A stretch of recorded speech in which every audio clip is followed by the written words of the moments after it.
Rule number 10 is going to be follow the Moral Encyclopedia. For ornery young men and women desperately desiring physical and emotional intimacy, yet having to navigate a dating culture that required them to act a certain way, well, it meant self-help books were all the rage. And women in particular drowned in them, thanks to the fact that these books were often written by hypocritical men and had been used since for medieval time to dictate and instruct women on how to become the perfect submissive little doll. Some examples are Enri Marta's ominously titled Maiden, Prepared to Become a Happy Wife and Mother from 1868, and Hayden Brown's Advice to Single Women from 1899. Perhaps most famously though, on advising the morals of young women was the Moral Encyclopedia by Charles Varl, which had been making young women hate themselves since 1861. It was a bestseller of its day thanks to the marketing that only decent and morally driven women would own it. To prove themselves as that woman, Victorian gals flocked to the bookstores to absorb some menial patriarchal crap that goes as follows. Read no novels, but let your study be history, geography, biography, and other instructive books. Also, trust no female acquaintance, i.e. make no confidant of anyone, because we don't want you ganging up together.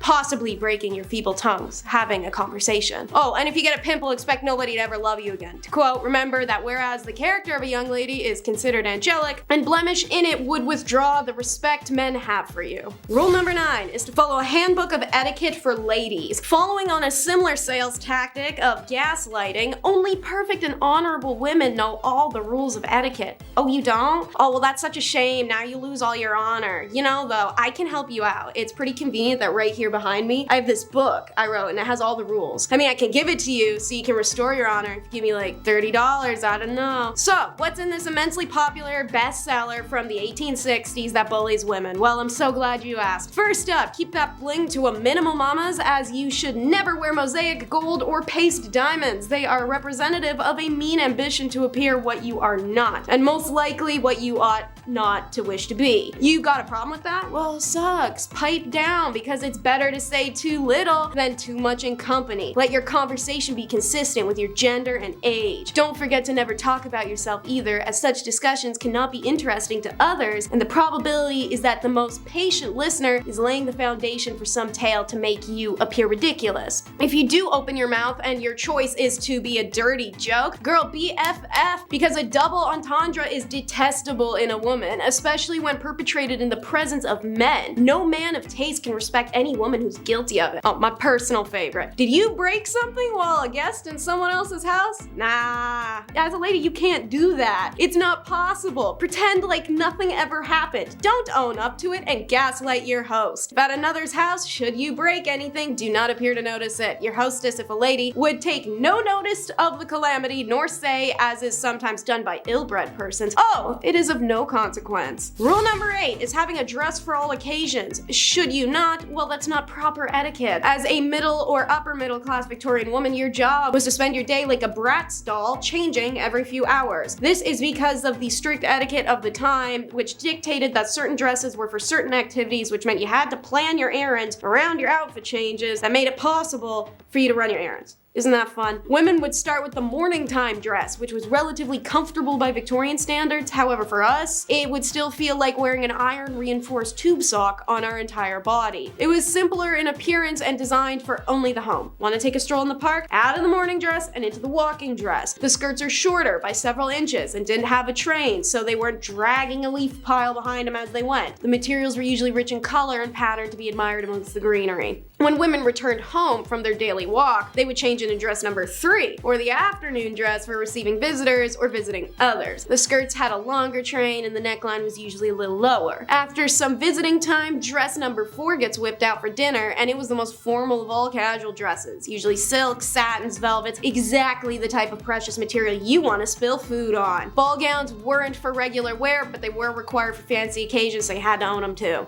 Number 7, the right to work. Work was only available to those who had no choice, as their societal status prevented them from leveling up to the ladder to have a better life independently. Even more so women who were labeled as part of the working class. These women fueled the industrial revolutions, making up to 60 to 80% of the working force in light industries such as cotton manufacturing. Even more so those who were labeled as part of the working class, women of this era fueled the industrial revolutions, making up to 60 to 80% of the workforce in light industries such as cotton manufacturing. Women that had jobs outside of the home made them less likely to marry, leaving them them with no choice but to stay in undesirable situations that made them undesirable themselves.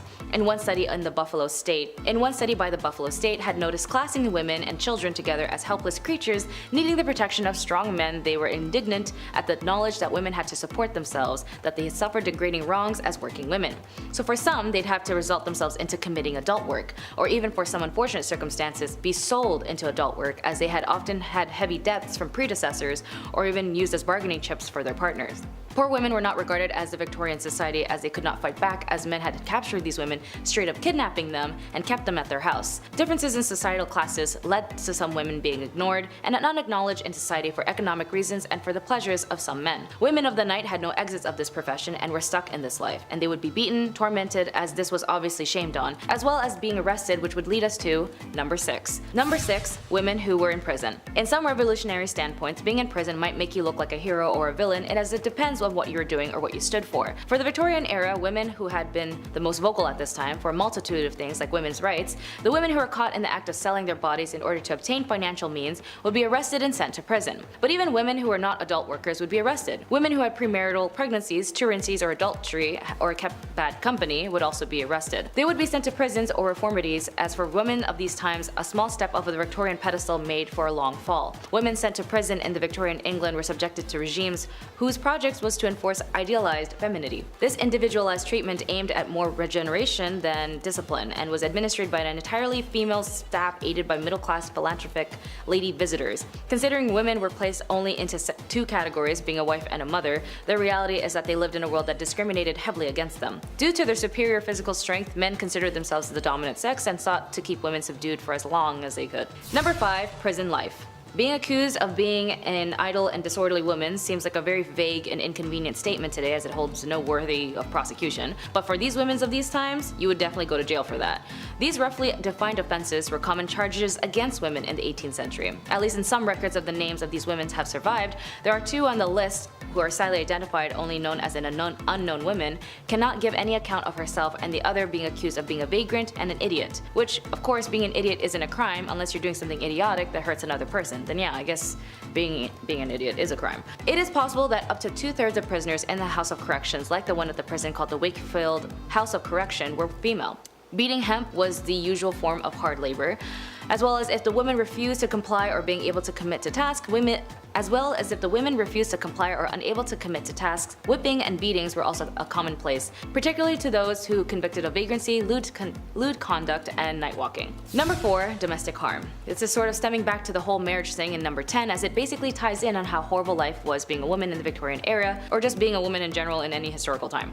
With these sacrifices and determinations of these women, as they ensured the women like me were able to gain access slowly but surely to equal rights, but sadly when it comes to marriage for some of these women, they're also at risk of being in harmful relationships that were extremely normalized at the time. Violence against women and the lack of protection was common, as there were no laws for the physical violations they had to endure. After all, when you got married, everything you owned belonged to your husband, and so did your body, with or without consent. Domestic violence was an issue that captivated the Victorian imagination due to the unprecedented visibility that domestic harm began to receive in the press and the emergence of an ongoing debate during the 1840s and the 1850s. Domestic violence was an issue that captivated the Victorian imagination due to the unprecedented visibility that domestic harm began to receive in the press and the emergence of an ongoing debate during the 1840s and 1850s about the domestic harm and other marriage issues that affected women. Like all laws that slowly opened gateways to other clauses, the 1828 Offences Act that targets working class violence helped a cultural shift on the subject, and domestic violence became a topic to the public. Number 3, the angel of the house. Or the angel in the house. When it came to the liberation, it all stemmed with the women's rights group's fought for equality and over time made strides in attaining rights and privileges. However, many Victorian women endured their husbands' control and even cruelty, including sensual violence, verbal abuse, and economic deprivation. And there's no way out of it, as it got worse, as a man named Coventry Patmore published a book called Angel in the House. It consisted of poems and the ideal Victorian marriage, and although it came from a place of grief at the loss of his first wife, the book had suddenly become a staple in women's behaviors and marriages, and then became a standard of their style. status. A woman's proper role was to love, honor, and obey her husband, as her marriage vows stated. A wife's place in the family hierarchy was secondary to her husband, but far from being considered unimportant.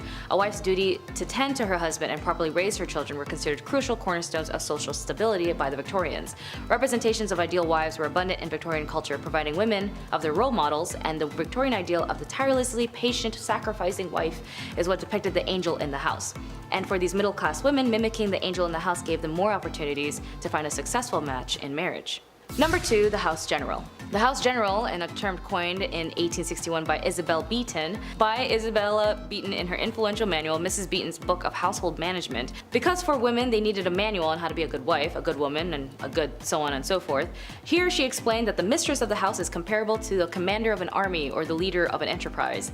To run a respectful household and secure the happiness and comfort and well-being of her family, she must perform her duties intellectually and thoroughly. For example, she had to organize, delegate, and instruct her servants, which was not an easy task as many of them were not reliable. Isabella Beeton's upper-class readers may also have a large complement of domestics, a staff requiring supervisions by mistress of the house. Beeton's advised her readers to maintain a housekeeping account book to track spending. She recommends entries and checking the balance monthly, but also keep in mind this is the same lady who told people to put borax in bread to save money. This may not seem like a big punishment for some viewers, but if you were told that you needed a manual to how to live your life so you wouldn't be kicked out of society, that's not something that's a preference today, is it? And number 1, Asylum. Now, if you're a woman who was out of the realms and just didn't want to be part of society like everyone else, maybe just suffered a series of mental health issues or even just looked ugly, you might find yourself in an asylum. They had such ridiculous reasons to lock up a woman, as I mentioned in the prison section on this list. From being a vagrant, disorderly, or whatever the case was, you'd go to prison, or even more so, to the asylum. For some families, if they just didn't know what to do with you, they just toss you into the asylum for not being complicit. In an investigation by a very passionate and amazing writer named Nellie Bly, she had experienced firsthand on the field of the mistreatments, the devastating conditions, and harm patients had to endure. In her report published in 1887 and later published in the book 10 Days in the Madhouse, it caused such a sensation it prompted the asylum to implement reforms and shed the light on the significant impact on American culture. Anyways, being a woman was tough as hell in the Victorian era, but with their determination for the right to vote, the women's suffrage movement that enforced lawmakers to ensure them to obtain sustainability today is the reason why there are so many genuinely incredible women who are able to become who they want to be. And it is important to note those who do not know how to look back at where they came from will never get to their destination. So be sure to read up and learn a lot. After all, the answer in our future is laid dormant in our past. Number 10, drowning. Drowning as a form of punishment was not a common practice in ancient Egypt, at least as far as historical records and archaeological evidence indicate. The ancient Egyptians had a legal system with various forms of punishment, but the various methods were typically less severe than drowning. But in records of the Code of Hammurabi, which was one of the oldest and known legal codes in human history, it provided a comprehensive set of laws covering a wide range of aspects of daily life, including civil, criminal, and commercial matters. One of the most famous aspects of the code is the principle of an eye for an eye, a tooth for a tooth, which laid out specific punishments for various offenses. Mentioning drowning if there was adultery with a neighbor's wife, or if you had intimate relations with your daughter-in-law, more or less these punishments would go both ways, but interestingly enough, the laws depended on the person. Number 9, disinheritance. In ancient Egypt, inheritance and property rights were complex and evolved over time, with some variations depending on the specific period and social status of individuals. Generally, women did have rights to inherit property, but there was significant differences between men and women in terms of inheritance. During the early dynastic periods, women had relatively more rights and they could inherit and own property. However, as the society became more stratified and centralized with the rise of the pharaonic state, inheritance laws became in favor more for males. By the time of the Middle Kingdom, women's rights to property and inheritance were gradually eroded. Property, especially land, was usually passed from father to son. Women could gain property through marriage contracts, dowries, or gifts, which they could then pass on to their children. But if they lose their inheritance, so do their children. Thankfully, there was legitimate ways of structuring a will, making unequal distributions of disinheriting a person so to minimize challenges which do not involve corporal punishment. These include a gift conditional upon the recipient not challenging the will, a no contest clause, diverting assets outside the will by writing a life insurance policy into trust, or passing assets through the will to a secret trust. Number 8, banishment. In ancient Egypt, as in many ancient societies, the legal system was complex and the punishment for various offenses could vary depending on factors such as the severity of the crime, the societal status of an individual involved, and the time period in question. Banishment was one possible punishment, but it was not the common form of punishment. Banishment in ancient Egypt was being expelled from a community or city was generally used for serious offenses or crimes. It was a severe punishment because it meant the individual was cut off from their community and likely left to fend for themselves in the harsh environment outside settled areas. And for women, it was typically a rare occurrence as the legal system in ancient Egypt was based on the code of law that changed over time, and evidence suggests that women could be subjected to various forms of punishments for their crimes, including banishment. Number 7, a ban on stripes. Might as well touch a little more on some dark age fashion rules. We've all met somebody in our lives who's way too concerned with what other people are wearing, but back in the dark ages, you actually risk the possibility of coming across some very real fashion police who are actually able to issue a fine should your fashion choices not be of the local dress code. I'm in trouble. Sometimes it wasn't even just a fine. Some serious fashion faux pas could actually lead to your imprisonment or even your death. Stripes were definitely a main culprit in these times, since striped clothing was seen as a garment of the devil. Okay, I'm good. If you need evidence, because I know that sounds wild. Specifically in 1310 in a French town, there was a local cobbler who was put to death because he'd been caught in striped clothing. Not only were members of the clergy not exempt from this rule, since they were pretty highly ranked at the time, but neither were animals. Poor zebras. They were referred to as the beasts of the devil. I'm so glad that's something that's faded with time. Number 6, Quickie Wedding. I'm sure we all know at least one couple that got married way too quickly in our opinion, but thankfully in today's modern age, it's relatively painless to end that, if things go bad. Heck, drive-through wedding chapels are a thing nowadays and have been for quite some time. Well, so marriage in the dark ages was quick and easy, but also kind of difficult to prove. If you and your loved one really wanted to get married, all you had to do was say, "We're married," and then, it's legal. Of course, this led to a whole pile of spur-of-the-moment type marriages, especially considering how schmex before marriage was widely condemned at the time. While I'm sure many people who are divorced would have preferred if their marriages were this easy, this led to people, of course, taking advantage of this difficult-to-prove thing. Women, in particular, were at risk of getting hitched to a man who might want to take you as his wife for the night, but then the following day, after getting what he wants, he'd deny ever agreeing to the union y'all had. This is why many women tried to get at least one witness to the union, just in case. Nowadays, I believe at least 2 witnesses are needed for the marriage certificate, but feel free to correct me if I'm wrong. Number 5, an uncommon plague. I know, no one wants to hear about a plague ever again after recent history, but I promise, this one isn't your typical version. The Dancing Plague of 1518, or Dance Epidemic of 1518, was a case of dancing mania that occurred in what is now known as France, from July of 1518 to September. The outbreak began when a woman by the name of Fro Trofea began to dance fervently in the street for a week straight. Oh, my poor ankles.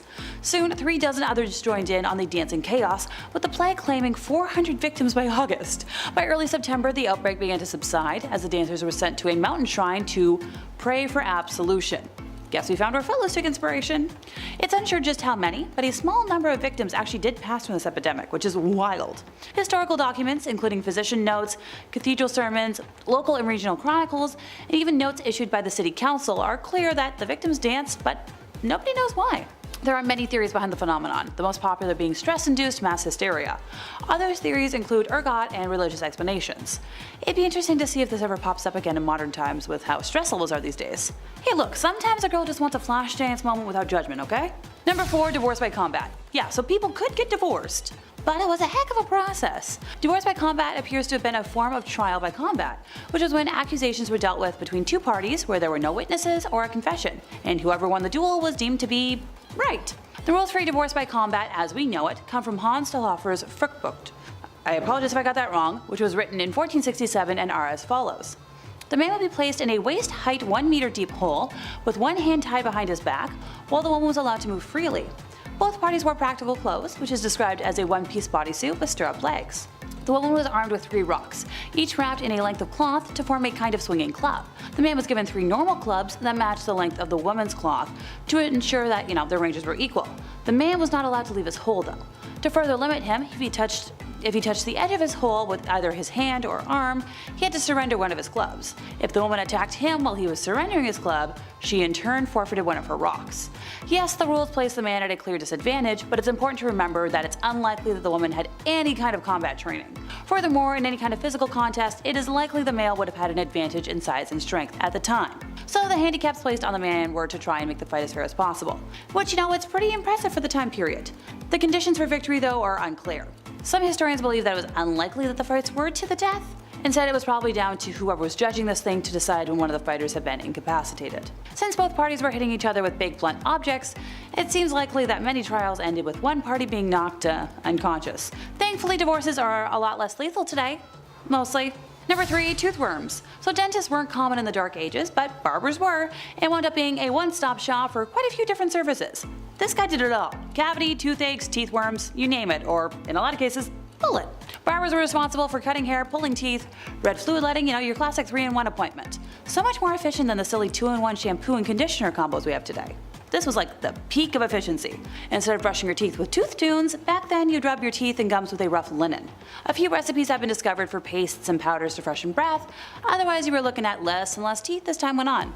As a society, we've gone from powdered charcoal to charcoal toothpaste, which is kinda neat. As time went on, mouthwashes were made from herbs and spices steeped in wine or vinegar and guaranteed fresh breath, but I'll stick with my Cresta mouthwash.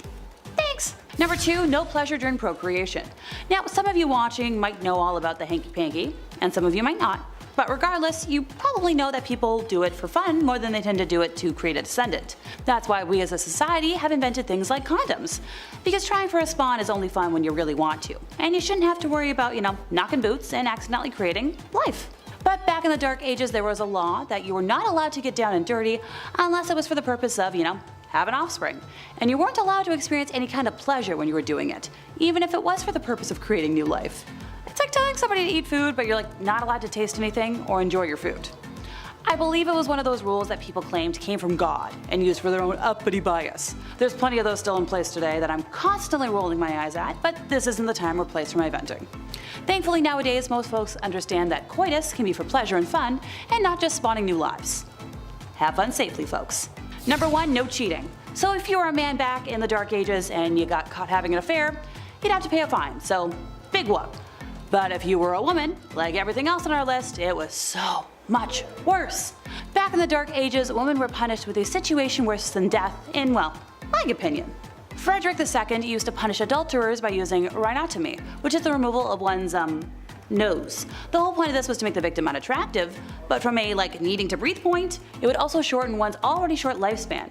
Another fun body part removal option was losing an ear, and honestly I can't figure out which would be worse, so let me know what you think in the comments. Number 10, Clara and Katrina Morova. Clara was actually a very loving and acceptable mother to her 2 sons, Andrzej and Jacob, where they would take trips and summer camps and she would play with her sons all the time. It wasn't until a new child entered their home by the name of Annika, and Clara and her sister Katrina were part of a cult named the Grail Movement. When Annika came into the picture, it was under the support of Katerina and Clara's sister, where she was told by Katerina that Annika was a 13-year-old who escaped from a trafficking gang that had physically harmed her. Annika was also apparently very sick and suffered many illnesses, which gained Clara's sympathy. Clara wanted to adopt Annika after bonding with her so quickly, and even had a mystery doctor tell her how to take care of Annika. This same doctor told Clara that her sons were a problem and needed to be cured from their evil spirits. It was then Clara would do an equivalent amount of violating and harmful things to her biological sons, like shock therapy, making them eat their own flesh, dunk their heads in water, as well as invite others to her cult to do the same. Annika would also lie to make the aggression towards the boys even worse. It was until a man named Edward had a CCTV camera for his newborn baby when Clara was caught in the act. Clara and her sisters were caught, and it turns out Annika was actually a 33-year-old woman posing as a 13-year-old named Barbara, who had a disease that made her look younger than she actually was. She was eventually arrested as well, which if you've seen the movie Orphan, it's actually based where this was from. Clara got 9 years in prison and her sister got 10 years, since her sister Katerina actually knew who Barbara was the whole time. Number 9, Cordelia Bodkins. However you were in your relationships or affairs, be aware of ex-lovers who might never want to let you go. Cordelia met her lover, a highly regarded reporter, John Preston Dunning, when he was bicycling in San Francisco. At that point, she was 41 years old, 9 years his Sr., and although they were already married to their own partners, John was very smitten by Cordelia. John eventually was left by his wife, who discovered the infidelity, but for Cordelia, her husband was pretty cool with it. John also had issues with gambling debts, and he was let go from his job because he was a heavy drinker, so he had to move in with Bodkins' hotel. Their affair lasted for about 3 years, but ended when John was rehired to cover the Spanish-American War. When he left San Fran, he told Cordelia, "Baby girl, I am not coming back," and he even reconciled with his wife because he was leaving for Cuba, where he helped survivors of the Spanish battleships during the Battle of Santiago de Cuba. Cordelia, however, didn't care for this and wanted him back, so she sent anonymous letters to his wife Elizabeth detailing her husband's affairs. Unfortunately, it got worse when Elizabeth opened a box of candies addressed to her and her sister with the words, "With love to yourself and baby, passionately and fond of candy."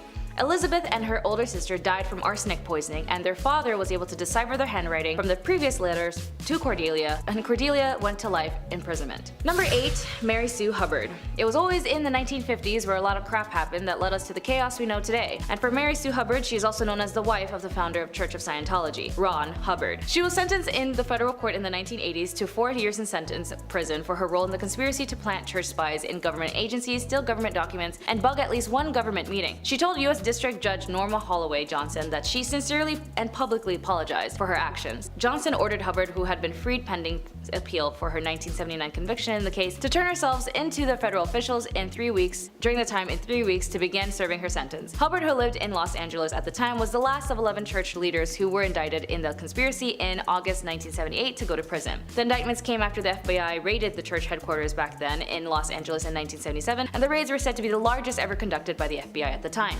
Documents introduced in courts by prosecutors in 1979 contended the operatives of the church initiated numerous break-ins at government official offices, including the Justice Departments, and they secretly placed a listening device in the Internal Revenue Service's conference room, and all in a apparent effort to combat what the church alleged government harassment. Judge Johnston commented that she didn't know whether the government had harassed the church, but she quotes, "Even if I assumed there was harassment, I still can't accept what you did as excusable." Number 7. Punishment. More commonly, punishments for women in ancient Egypt might have included fines, corporal punishments, or forced labor. For serious crimes, especially those that threatened the social order or involved treason, more severe punishments like execution might be applied, but in some cases for less serious offenses, women might be required to pay fines. These fines could be in the form of money, goods, or livestock. Women, particularly those of lower social status, could be sentenced to perform labor as a form of punishment. This might involve agriculture work, construction, or other forms of manual labor. Depending on the nature of the offense, a woman's property or belongings could be confiscated as a form of punishment. As mentioned earlier, banishment was a possible punishment for serious offenses. Number 6. Beatings. In ancient Egypt, like in many ancient societies, corporal punishment, including beatings, could be a form of punishment for women, particularly for offenses that were considered serious or morally reprehensible according to the prevailing nature and culture and legal norms. It's important to note that the application of punishment varied depending on factors such as societal status and specific time period and the region within ancient Egypt. Corporal punishments such as whipping, beating, or other forms of physical punishment could be administered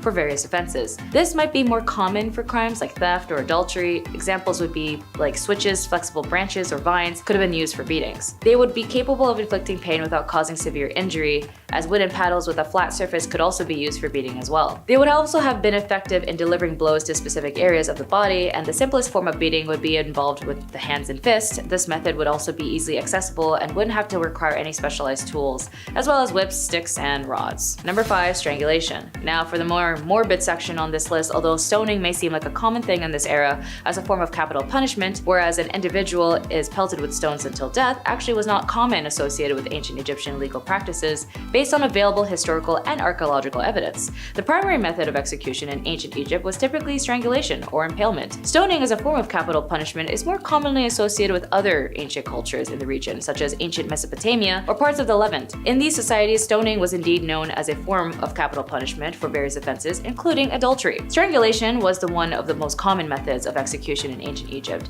It was typically used for serious offenses and could be applied for both men and women. In cases where capital punishment was deemed necessary, strangulation was a method employed to carry out the sentence. Number 4. Lacerations. When it comes to corporal punishments, as I mentioned above, those who do commit adultery might deal with the consistency of beatings or lacerations. Texts speak of thrashing with a wooden stick, give 10 to 20 to 50 to 100 or even even 200 times. They also mention branding and mutilation of the nose and ears. Tomb reliefs often show beatings of people, but in most cases these are private coercions of subordinates, not an official penalty. Sometimes the culprits are bound to a pillory. These punishments were all carried out in public and therefore also meant a loss of honor and degradation of the culprits. The results of these measures can be seen on many skeletons, as they are also including cutting off limbs, noses, and other parts of the body as a form of punishment, specifically connected to adultery or if you were married, specifically a married woman. It is a crime deserving of death, as it is easier to commit any other sin after that. The husband had a legal right to punish or forgive his wife or leave the court if the husband accuses the wife with no proof. The punishment of a man was much lighter, and the woman of the crime of adultery, as the Egyptians believed,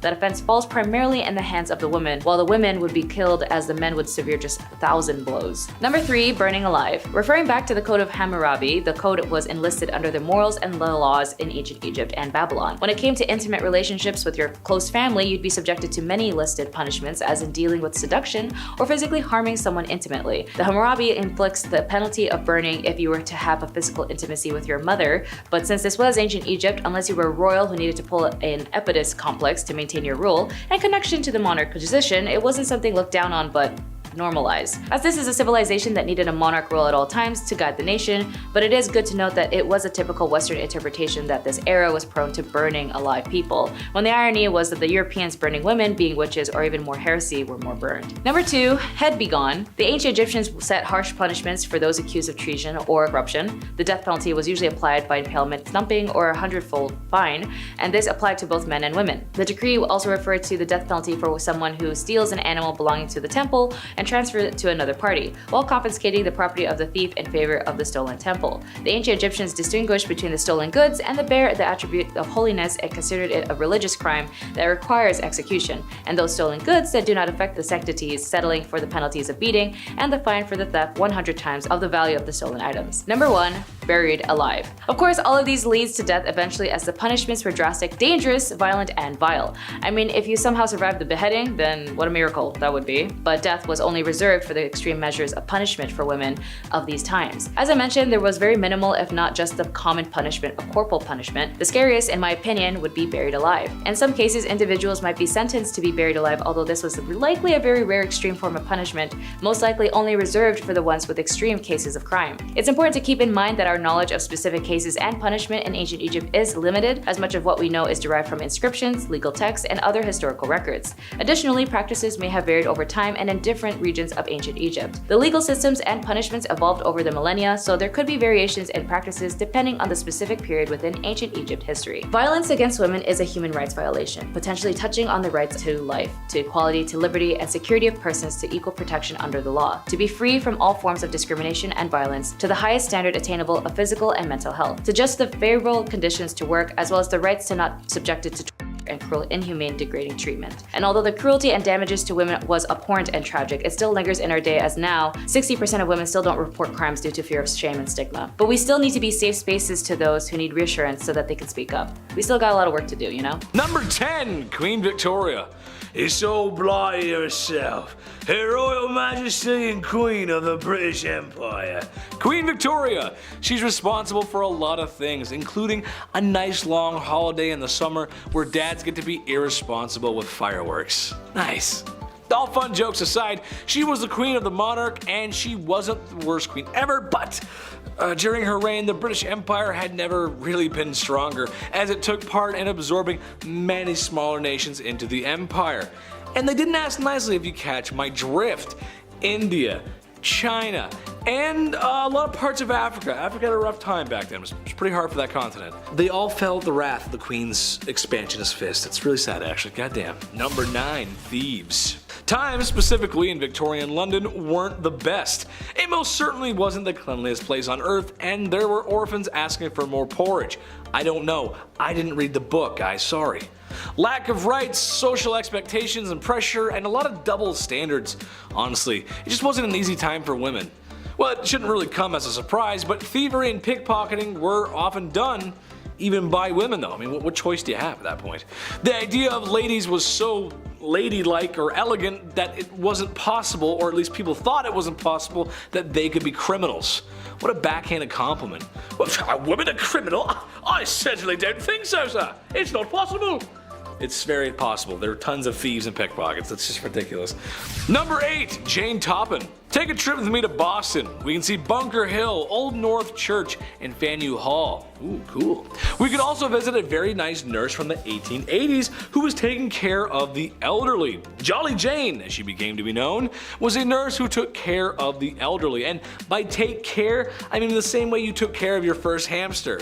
Yeah, not so great, was it? Now, how did he know that? I know. She would dose up the old geezers with a healthy Keith Richards-sized dose of morphine. Yeah! There's only so much rock stars that can handle that level of rock and roll. And guys, Grandma and Grandpa, they're not one of them. They can't handle that kind of stuff. After that, she would lay down with them and just like chill with the body, because that's what you do. Ugh. Before she was caught, there was an estimated 31 grandmas and grandpas not at the dinner table after having her as a nurse. I'm just gonna lay down right beside you. It's gonna be great. Just gonna lay down. Number 7, Natalia Guera. Speaking of religious cults, Natalia Guera was definitely part of one where she had sacrificed her own 2-day-old infant and burning him to death as part of a satanic ritual. She was finally apprehended by police after evading capture for 2 years. Just 2 days after giving birth, Natalia agreed to have a baby, Jesus, quote-unquote, killed after the leader of Antares de la Luz cult and the father of the child, Raymond Gustavo Castillo Gaete, declared that the infant to be an antichrist and that the sacrifice would help prevent the end of the world on December 21st, 2012. Natalia had previously stated in her defense that she was drugged at the time of the murder, but a forensic psychologist declared that the members were not under the influence when the sacrifice was carried out. After her sentence, Natalia managed to flee and was on the run for 2 years. Investigators noted that she had lived in different houses and even changed her identity in order to evade capture. The police also noted that after being apprehended, she did not show remorse and claimed that she was manipulated by the cult and was therefore innocent. Number 6, Eileen Wuornos. Eileen Wuornos was a convicted serial killer as she targeted only men as an adult worker. She had up to 7 victims and would target specifically motorists, men who would meet her on the road as she acted as a hitchhiker. She was incarcerated at the Florida Department of Corrections BCI death row for women, and she tried to appeal to the US Supreme Court, which was later denied. At that point, she dismissed her legal counsel and terminated all pending appeals. She then would go off to say, in quotes, "I killed those men, I robbed them as cold as ice, and I'd do it again. There is no chance in keeping me alive or anything because I'll kill again, and I hate crawling through my system. I am so sick of hearing this she's crazy stuff. I've been evaluated so many times. I'm competent, sane, and I'm trying to tell the truth. I'm the one who seriously hates human life and would kill again." After extreme mistreatment she suffered while imprisoned and the inhumane management given to her by the officers, in her final interview she expressed to the media in quote, "You sabotaged me, society, and the cops, and the system. An attacked woman got executed and was used for books and movies and so on." Her final on-camera words were, "Thanks a lot, society, for railroading my ass." She was later executed by lethal injection. Number 5, Patricia Krenwinkel. As of 2022, Patricia Krenwinkel, now 74, was convicted of 7 counts of first degree in August 1969 for the Manson family attacks that left 7 people dead. She was also known as the Manson Girl when she was arrested in Mobile, Alabama. It was during the summer of 1969 where Charles Manson ordered his members to end the lives of 7 people in Los Angeles, including actress Sharon Tate. During the trial, Patricia Trial's attorney, Paul Fitzgerald, suggested that although her fingerprints were found inside the Tate home, she might have been an invited guest or friend. Seemingly unfazed by the possibility of a guilt verdict and a death sentence, Patricia reported spent much of the trial drawing doodles of devils and other satanic figures. All during the trial, she remained loyal to the Mansons and the family. Demonstrated of this unity included walking hand in hand with Atkins and Van Houten, singing songs written by Manson, as well as shaving their heads and carving a giant X on their foreheads. Number 4, Sara Alerte. Sara Maria Alerte Villarreal is a Mexican alleged serial killer who was convicted for supposedly heading a drug smuggling and human sacrifice cult with Adolfo Costanzo. The members of the cult, dubbed by the media the narco-satanist, called her the godmother, with Costanzo as the godfather. In 1989, the killings grew more frequent and gained attention when American tourist Mark J. Kilroy, a University of Texas student on spring break, was abducted. Costanzo's Alerte and the rest of the cult went on the run when detectives discovered their shrine. They found human hair, brains, teeth, and skulls at the site. Eventually, the police found their hideout. Alerte was convicted of criminal association in 1990 and jailed for 6 years. In the second trial, she was convicted of several of the killings of the cult's headquarters and sentenced to 30 years and in prison. If Alerte is ever released from prison, American authorities plan to prosecute her for the murder of Mark. If Alerte is ever released from prison, American authorities plan to prosecute her for the death of Mark. Number 3, Leonardo Chuli. Known as the soap maker of Correggio, Leonardo Chuli was a serial killer from Italy. Chuli was devastated after learning that her son was going off to prepare for the war war in World War II. To keep him safe, Chuli offered human sacrifices. She killed 3 of her neighbors with an axe and made tea cakes out of their remains. Not only would Chuli eat these cakes, but she would also serve them to guests, and Chuli's third victim, Virginia, who was made into both teas and cakes and bars of soap. Once again, this soap was gifted to friends and neighbors, and Chuli was eventually sentenced to 30 years in prison. Sorta sounds like the femme version of Sweeney Todd, but a Bath and Body Works edition. Number 2, Enri Marta. Often referred to as a vampire owing to the nature of her crime, it is generally believed that Marta kidnapped kids off the streets of Barcelona and put them in her work brothel. It's also believed that Marta killed minors and used their blood and remains in various elixirs. She then sold these elixirs to the rich, claiming that they treated dangerous ailments like tuberculosis. 12 victims have been linked to her, although it's suspected that she killed many more. Although some historians defend Marta and argue that her crimes weren't as bad or as many as the traditional story suggests. She was actually detained and jailed in the Reina Amalia prison.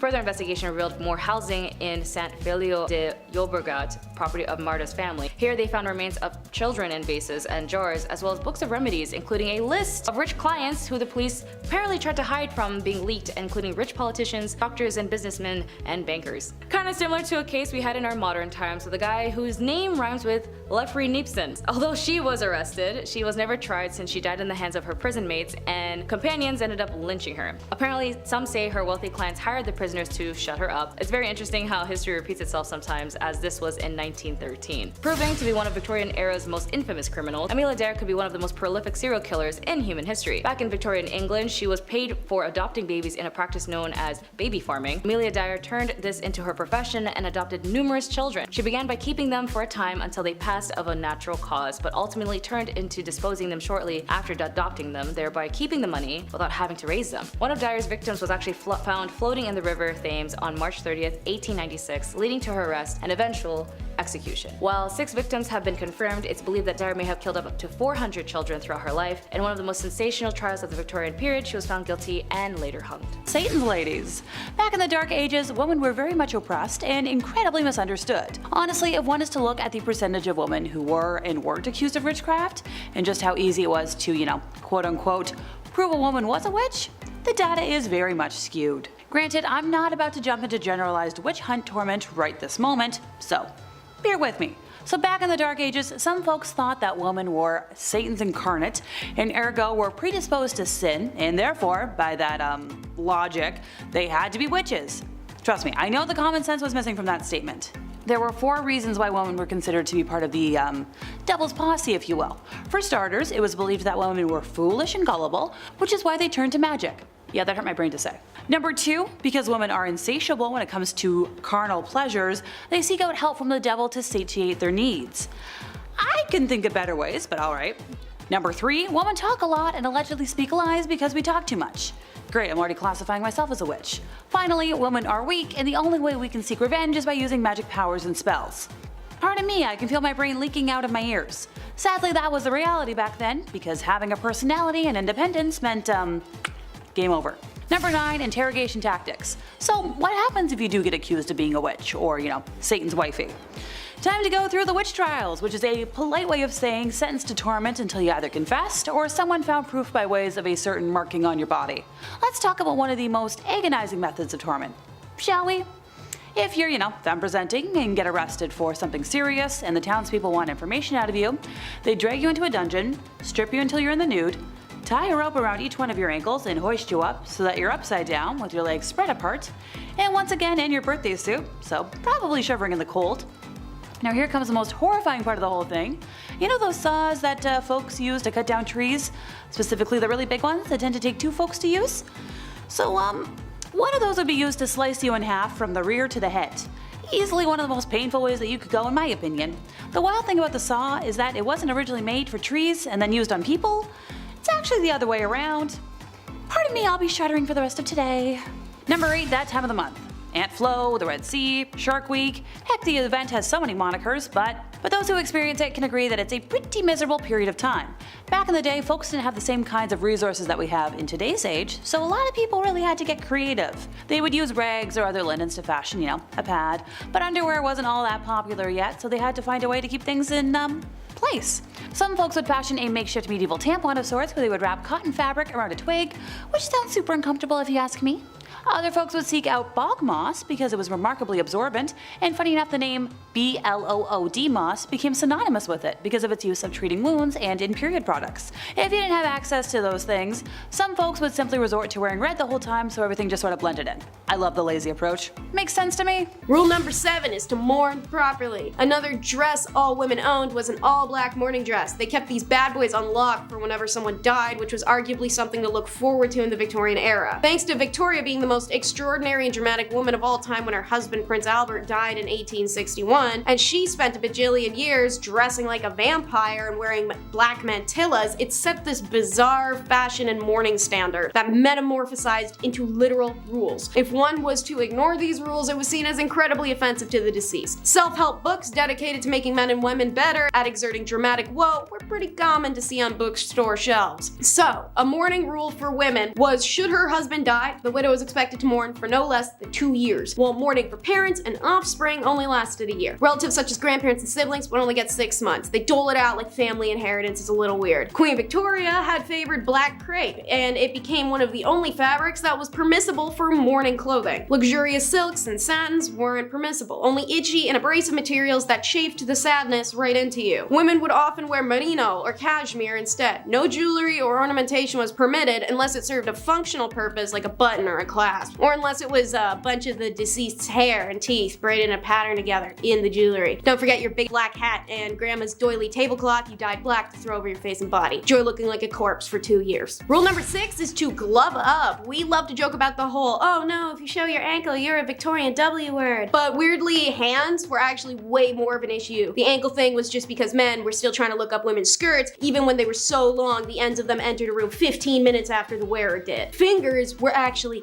the gasp-worthy thing of the day. It was considered highly inappropriate to walk in public spaces with uncovered hands, and would draw a lot of ill repute to those daring damsels who did. In fact, women's hands were so scandalous, both written and unwritten rules of Victorian etiquette unanimously agreed that if a man and a woman happened to be walking on an unevenly surfaced road, it was the one and only time that he could take her hand if they were unwed. Funny that the only permissible contact between the couple yet to be engaged is to prevent her needing to be picked up from a Victorian pile of mud sludge. It does not matter where you are headed outside of your home, you must wear gloves, which weren't just a popular fashion accessory, but as stated, social necessity. Like every other item a woman could wear in this era, there were many kinds of gloves based on the occasion. For example, daytime was for short gloves, which usually bore designs, embellishments, whereas in the evening, gloves had feathers, satin ribbons, and other super flammable decorations. Rule number 5 is the modest dip. Because we're on the topic of acceptable fashions and modesty, a Victorian woman taking a dip at the beach pretty much looked the same as 4 burly men sitting in an ice fishing hut in Alaska. First of all, this was something only middle and upper middle class people could really do, as it required money. You had to rent bathing machines, which looked like outhouses on wheels, but were really covered carriages that drove through the shallow water of the beach. There was a hole in the bottom that the ladies could stick their legs into, or sometimes submerge their whole body, but that was ill-advised. Not because the water was filthy, which it was, and riddled with corpses and poison to boot, but because creeps could come swimming up and see your bare legs. Can't afford the traveling outhouse? Well,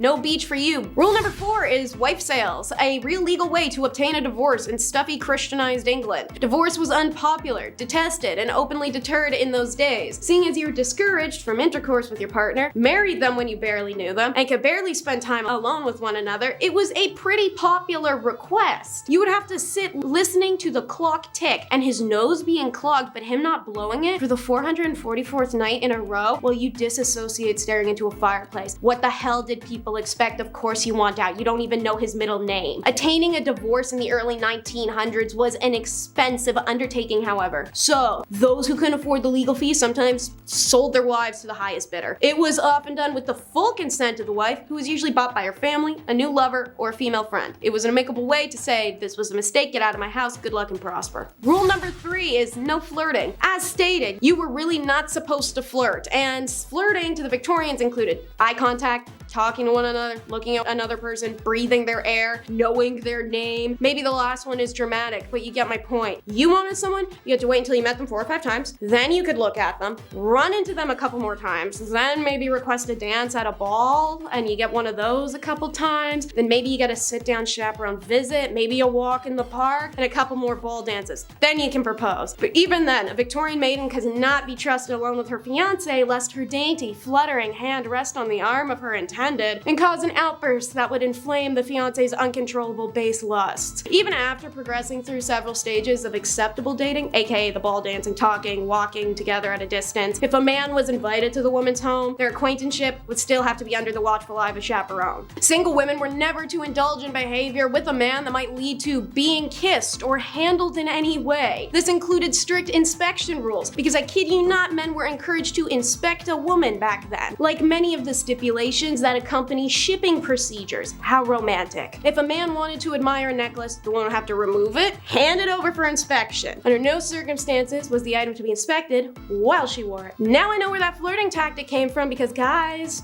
y'all love that whole jewelry admiring flirt, and it isn't subtle. And of course, during the chance encounters in one's club or in the park, staring boldly at someone you knew without acknowledging him or her, known as cutting, was the ultimate display of bad flirting manners in Victorian times. Guess they didn't like them bold back then. Rule number 2 is coming out. Not like that. Coming out in Victorian times meant a woman was tired of being in her parents' house, and if she wanted out of it, meant she had to go find a semi-tolerable guy whose house she could move into in return for a cool ring on her left hand. This had to be a whole big announcement, because to attend such events that a woman needed to meet a potential suitor, she required the explicit permission of her mother. Only after stating her intent could the chaperones be organized, because she can't go alone. Think of Bridgerton. Rich families might accompany the announcement with a series of parties or even a royal visit. Middle-class families might hold a celebratory feast. Lower-class families might not formally celebrate the announcement at all. Instead, the young woman just changed her appearance to show availability. This could be putting up her hair, donning a long dress, and accompanying family members to social events like church service, church dinners, festival balls. Coming out was best done during the in-season, a literal term. It meant the 4 months from April to July where the upper-class families up and down the country would send their teenage daughters to London. After flocking there en masse, the upper classes would congregate a series of balls and dances for the purpose of meeting, matching, and reproducing the next generations. At these events, the race was on to find someone with whom to make love. Again, this phrase of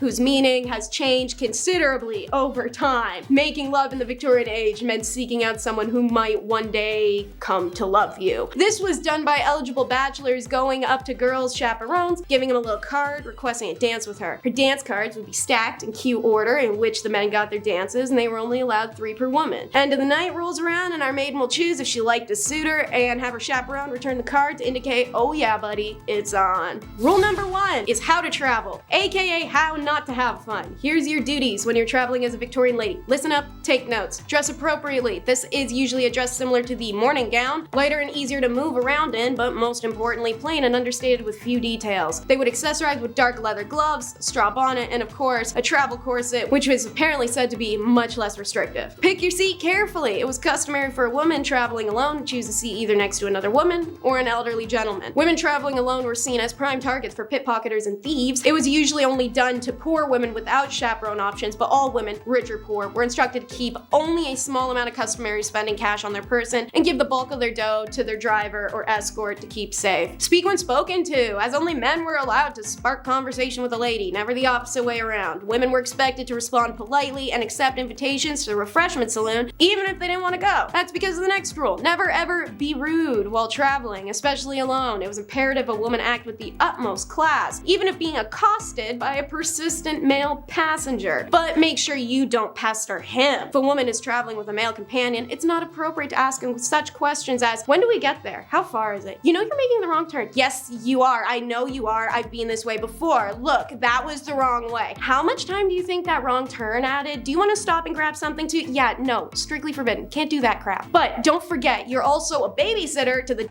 because if the lady's male chaperone accidentally wandered into designated female compartments, it was her fault for either inviting him into the quarters or not alerting him of the specialized area. And lastly, while traveling, don't check yourself in. If a journey requires a stop at a hotel along the way, the lady would remain in the carriage while the driver escort took care of all the room arrangements, likely because it was unheard of for a woman to make such a decision on her own. Punishment number 10 is ash bath. Just saying medieval times doesn't actually mean much. Every empire and kingdom had its own respective medieval time at different times than one another. So, Persia spanned from the 6th century to the 15th century, during which time they concocted some truly heinous punishments for those who did wrong, or at least those who did wrong in the eyes of whatever crazy leader was in charge at the time. Setting the stage for long-suffering death everywhere, Persia introduced such styles as forcing people to drink molten gold, tearing people apart with trees, and drowning them in ash. This punishment was one of the worst deaths you could receive, reserved for the worst criminals and those guilty of high treason or offenses against the gods, and it was horrifying. It consisted of throwing a victim into a 75-foot tower filled with ashes. You'd break a couple of bones, but it was a soft landing. From outside the tower, large hand cranks were spun by a team of men, sending the ashes flying and disrupting the solid pile so that the victim was pushed deeper and deeper down the tower, suffocating on burnt ash until they drowned in it. If you've dipped your toes in the Bible, you may know there's quite a few people that got this sentence in there, such as a corrupt Jewish priest whose family isn't allowed to bury his remains with a bunch of sassy snaps added. However, the concubines caught planning coups against their leader on several occasions met this fate too. Punishment number 9 is the evil field. So medieval Rome is characterized by the break with Constantinople and the formation of the Papal State, technically ongoing until its collapse, which marks the beginning of Europe's medieval period. On the topic of being buried while still breathing, the Romans also enjoyed dumping people into holes alive in their medieval times. One famous example is the Vestal Virgins, the priestesses of the hearth goddess Vesta who were sworn to chastity. However, should they break that chastity vow, they had a special acre of grass dedicated just to burying them alive. Like most deaths, Romans like to make a big show of it, and the Vestal breaking her virginity vow would naturally be the Sunday matinee. They had an entire little ritual. She'd be carried on a litter throughout the city in the nude until they reached the Campus Seculatus, aka the evil field. There, an underground chamber awaited in which she'd be lowered into and sealed inside alive. There was only one ever known instance in Roman history where a Vestal Virgin wasn't slain for breaking her vows. That would be Julia Aquilia Severa, the wife, then ex-wife, then wife again, of Emperor Elagabalus. It's believed that Julia remained with him until they were killed in the year 222, but who's to say they put Julia in the ground after. Punishment number 8 is the finger cinch. China's medieval period was between the fall of the Han Dynasty in 220 CE and the fall of the Mongol Dynasty in 1368 CE. Famous in the Chinese feudal dynasty, this form of punishment was specifically made for the woman who did not obey her master's command. Master can be taken literally, should it be a concubine or a servant, but also figuratively like her parents or husband. The offenders have to put their fingers inside a specialized tool which look like interlocking combs. The device would then squeeze the fingertips, causing immense pain and loss of circulation. If the victim faints, ice water would be thrown on her as a wake-up call. The punishment would continue until the victim was deprived of all their strength. The device was prepared in every shape and size to crush the fingers of any female, so she may ultimately surrender to male prejudice. Number 7, Typhoid Mary. My mom wasn't the best cook on planet Earth, but God willing she tried. You know, she really put in a lot of work. Excuse the meme here, but she makes a mean spaghetti though. God, I love mom's spaghetti. I really do. And her cookies. Oh, she makes the best cookies. Everyone should agree with me in the comments section so I can show my mom and tell her she hasn't made cookies in a while. Tell my mom to make some cookies. It's time she makes cookies, man. They're so freaking good. They're the best on earth, I swear. Oh, my mother is okay. She doesn't make up the Gordon Ramsay standards.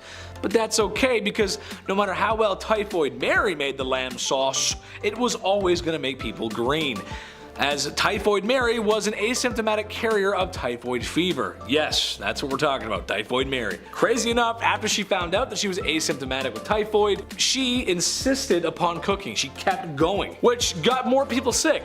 Surprise. She was forcibly quarantined multiple times in her life.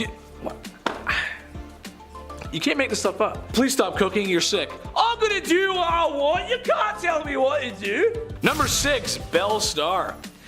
You know, for those who enjoy adult entertainment, her name kind of sounds like it came from there, right? Anyway, she was a cowgirl and outlaw in the 1880s and in the Lone Star State. She was married to an Indian, and oftentimes as a couple would offer help to other outlaws needing refuge at their ranch. In 1883, her and her husband were caught trying to steal a horse. Very RDR of them. And spent time in the old slammer. They continued their outlaw ways until it all went Dutch Vanderland, meaning it didn't go very well. One day, like any other good western, a stranger had come to the ranch, kind of out of nowhere, and gave Belle Starr a taste of the law.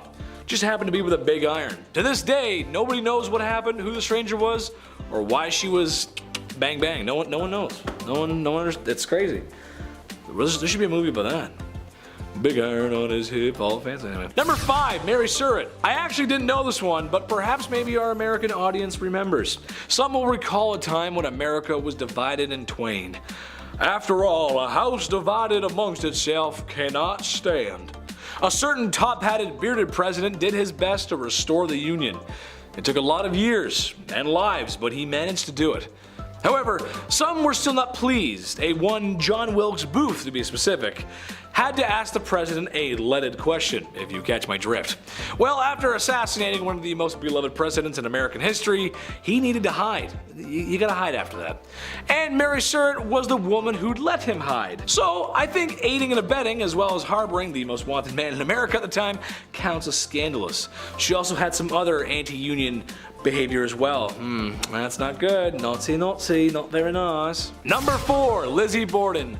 Lizzie Bordon took an axe, gave her mother 40 whacks. When she saw what she had done, she gave her father 41. Isn't that nice? Oh boy. Yes, that's right, the late 1800s teenage daughter who maybe perhaps pulled an O.J. Simpson. Nah, we're not sure, I don't know. Maybe she did not sort of brutally unalive her families. No one else was found at the scene, and then she was acquitted. That sounds just like OJ. Which, given how women were treated back in the day, is kind of strange, because it just feels like women who are clearly not guilty were punished for stuff they didn't do, and women who are for sure guilty get off free. Her alibi was that she was in the barn when it happened, and then she walked to the house and, Mom and Dad, what's going on here? Let me just wash off my bloody shorts here. What? Who did that? What? That's crazy. Number 3, Mary Ann Cotton. Marriage can be tough, sure, but Mary Ann Cotton is the reason today you can't collect on life insurance when your spouse mysteriously, get your finger quotes out, mysteriously passes away. It all started when she predicted the passing of her stepson, and then it happened. That's weird. After that, it was her husband here, and then another husband there, and well, it's starting to get a little fishy, don't you think? Well, once these unexpected passings were looked into, they all had something in common, something in their tummies. Arsenic. Yes, she was getting rid of her husbands and then trying to claim the insurance money. Evil, but ahead of her time, like 50 years ahead of her time. That's insurance fraud. That's interesting. Well, it's also like cold-blooded, calculated unaliving, you know, but insurance fraud too. Number 2, Tilly Kilmick. Okay, how about a literal psychic who knew when all of our late husbands were going to pass? In the late Victorian era, Tilly Kilmick was first found predicting the passing of scruffy wild dogs in the ghettos of Chicago.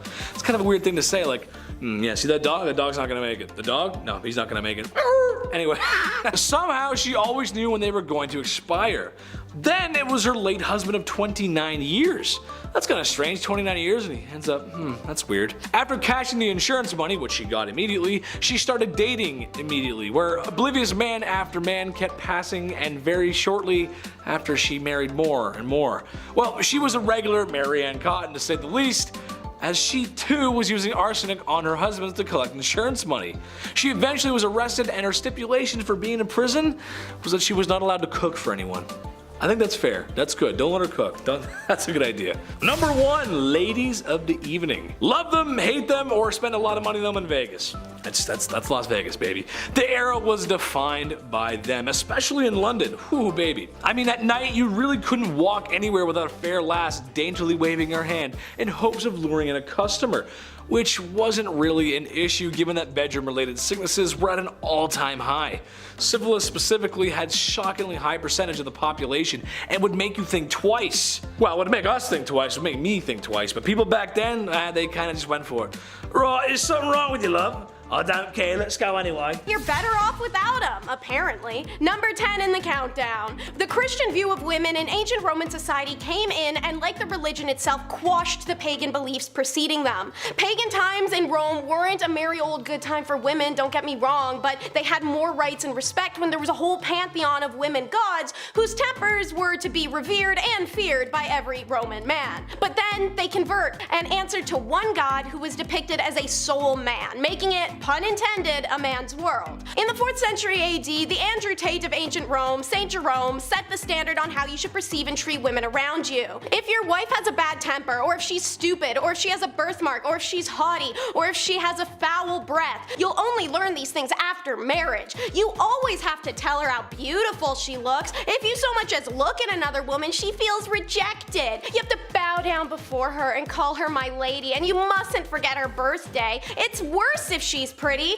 than if she's ugly, because then you have to constantly be on your guard. Honestly, try and tell me you can't picture some old Roman bald dude in a toga, like white beard, one of those stupid teak tables, wearing the oversized podcast headphones, saying that exact tirade while like Joe Rogan is sitting across from nodding like, yeah man, yeah, that's what's up. Hey dude, kinda makes sense that you're only gonna find out about her personality after you married her, when y'all don't even know each other when you get married and you bought her at a bride auction like she's a cow for your farm. So, according to St. Jerome, it was better to be alone with God than in the company of a woman. Guess God is a woman, because he was found in bed having an affair with a married one. Oopsies, hypocrite. Do you want to learn more about hypocrisy in the past? Because there's a ton of it. Subscribe to The Hive to see our regularly released history videos. Alrighty, that was a beautiful segue into number 9, the discussion of how women in ancient Rome could be worshipped but never equal. As stated, while Roman society may have been dominated by men, their original godly pantheon was anything but. They bowed to powerful women, begging for mercy or pleasure from their female goddesses. Part of the appeal of Christianity was bowing to a woman no longer. They finally became obsolete, powerless. But they were anything but powerless in the era of Roman paganism. Of the 3 supreme deities worshipped by ancient Romans, only one, Jupiter, the king of gods, was male. The other 2 were Juno, the chief goddess and protectress of the empire, and Minerva, Jupiter's daughter, the goddess of wisdom and war. The Vestal Virgins, aka priestesses of Vesta, were ranked among the city's most important residents, having been appointed to this role before puberty, remaining chaste for the next 30 years of their lives. These 6 virginal women held sacred duties like preserving the hearth fire, and Vesta's temple, as it was believed if the fire died, so would Rome. That's a pretty serious job. They also had the most important duties in the kingdom, such as safeguarding the wills of the wealthiest and most prominent Romans, such as Julius Caesar himself, because women were more trustworthy than men, but they weren't to be trusted. Okay, anyway, the priestesses' religious significance gave them unusual power and influence, and they occasionally used it, as when they intervened to save the young Caesar from the dictator Sulla. This worship of women and deifying them into earthly roles such as the Vestals had been the saving grace of women's rights in the horrifically male-centric Roman society. Unfortunately, as said, it was swept away in the name of man. Okay, a break from sad lady facts. For number 8, let's cover warrior women. Yeah, now that's more like it. So, from the northernmost tip of the border with Asia, plenty of ancient European armies were happy to welcome women into their ranks. But historians always agree upon one exception where the army and navy were almost 99.9% men. Can you guess who it is from the title of the video? Women may have been banned legally from joining the army, but your average Roman soldier would have seen their fair share of female combatants, as well as their own women on the home front. Professor Valentine J. Belfiglio shared that Roman women were capable of close combat as well. Not only were they frequent competitors in gladiatorial shows, but they, like the women of the clans fighting against the invading Romans, were known to take up arms in warfare, albeit in a non-official, unsanctioned capacity. History tells of a few of these women, such as Cloelia, who in 506 BCE freed herself and 20 others from the Etruscan camp and swam them home through enemy spears. For her courage, the Romans erected a bronze equestrian statue with the heroine seated upon it. Belfiglio notes, on the highest point along the sacred way. When the Carthaginian general Hannibal was invading, women and men inhabitants fought valiantly, and they burned his siege engines together. Hannibal would later face and lose to the honored Busa, who aided Roman fugitives from his war regime. So, in summary, women may have been banned legally from joining the army, but your average Roman soldier would have battled against and sometimes besides women despite that. Punishment number 7 is the 4 witnesses. The Ottoman Empire was born very shortly, around 100 years at most, before the European medieval period started. As stated, it began when Rome broke from Constantinople, and thus it finished alongside the other European nations in the 16th century. How they punish adultery is akin to many cultures. Man cheats, no punishment. Woman cheats, world must be ending. The Ottoman criminal code did not distinguish between fornication and adultery. Zina was the word used for both, and both were unacceptable from a woman of any kind. And when caught in an alleged act of zina, in order to ensure the women were not wrongfully accused, the accusers required to produce 4 witnesses of good standing that actually observed the act of intercourse as it was happening. Imagine that. You walk in on your wife in bed with your best friend. So you have to run yelling into the streets for 4 people to come right now and see them while they're still hurriedly dressing, so you have some chance of getting her punished. However, even if you do manage to pull off 4 witnesses, if the witnesses can't be found at the time of the woman's trial, then the accusing husband will be flogged 80 stripes and ignored. So what I'm hearing is, as a cheating wife, you could essentially make the little problem go away if these 4 witnesses were to, I don't know, just casually disappear before the court date. However, on a terrifying note, the husband's second option when calling the 4 witnesses to his house is taking justice into his own hands. He can actually just kill his wife on the spot and face no punishment nor require going to court, even if the witnesses didn't see the wife cheating beforehand. Punishment number 6 is marks and tattoos. European medieval period started with the fall of Rome in 476 AD and extended to roughly 1450. Meanwhile, a fun fact, the Americas never experienced a medieval period because a feudal system was never actually established in that hemisphere. In Nathaniel Hawthorne's The Scarlet Letter, protagonist Hester Prynne is marked with a red A to see her as an adulterer. This was practiced in a few regions of medieval Europe, such as Spain, France, even Britain. However, it was reserved for working girls and their keepers and continued well out of the medieval period until the Achaean regime. Women who committed the crime of Puritanism were branded with hot iron to show the world how frivolous they are. The working girls received a P on the arm, the booty, or the forehead, which I feel is a bit vindictive and personal. Meanwhile, the keepers were branded with an M, accompanied by a fleur-de-lis. King Charles IV even made them outlaws, stating that may all girls of joy and public women desolate from our court in said time under pain of whip and mark. After the establishment of the New World, which is out of the medieval period, but as stated, the Americas didn't have one, we see branding laws in colonies more akin to Hawthorne's Scarlet Letter, such as the 1658 Plymouth Law that stated adulterers must mark every garment they own to identify them of their crime. Adulterers seen publicly without their letters were subjected to public whipping and further humiliation. Punishment number 5 is just gross. The medieval and feudal periods of Japan, they hold hands on this one, stretched from 1185 to 1603 CE, and they easily had one of the most disgusting punishments I've heard of for female adultery, suspected or confirmed. It existed from the 12th to the 9th century Japan, however it was more so practiced in remote villages. A wife accused of adultery was punished by a defacing,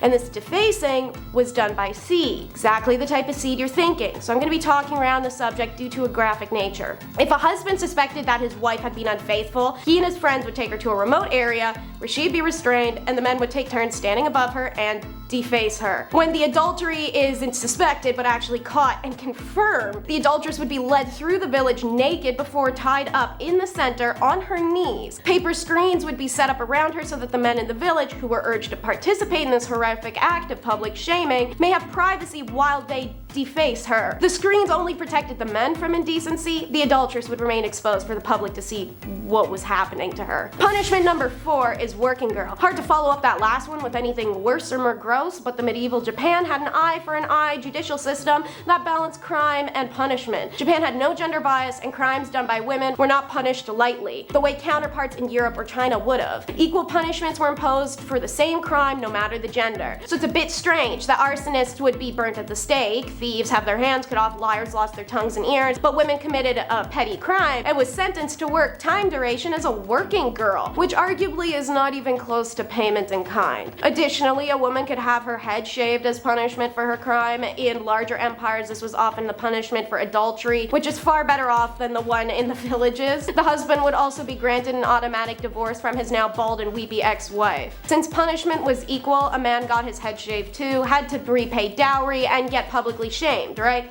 No, and his wife wasn't allowed to leave him for it either. Punishment number 3 is scaphism. Back in the medieval Persia, this punishment was death by being eaten alive. It had taken place in a swamp or somewhere where the boats, which would be 2 canoe-like boats or 1 hollowed out tree, could lie exposed to the sun. The victim would be tied inside the space with their head, hands, and feet exposed if possible, at which point the victim is force-fed honey and milk. This is a messy process. It'll splatter and spill everywhere. However, whatever the victim does swallow inevitably becomes diarrhea. The idea was that this would attract every insect, vermin, and wild animal in the area. Very soon afterwards, flies and rats, for instance, would show up and start attacking the victim, eating the mixture of milk and honey, but also eating the person alive in the process. Once the diarrhea kicks in, it attracts other animals, especially the rats, who will begin feasting on you as well and sometimes enter you. Death usually came from septic shock or gangrene because the victim would be force-fed this honey and milk every day until they died, meaning dehydration was no issue. Religious fallacy, coup attempts,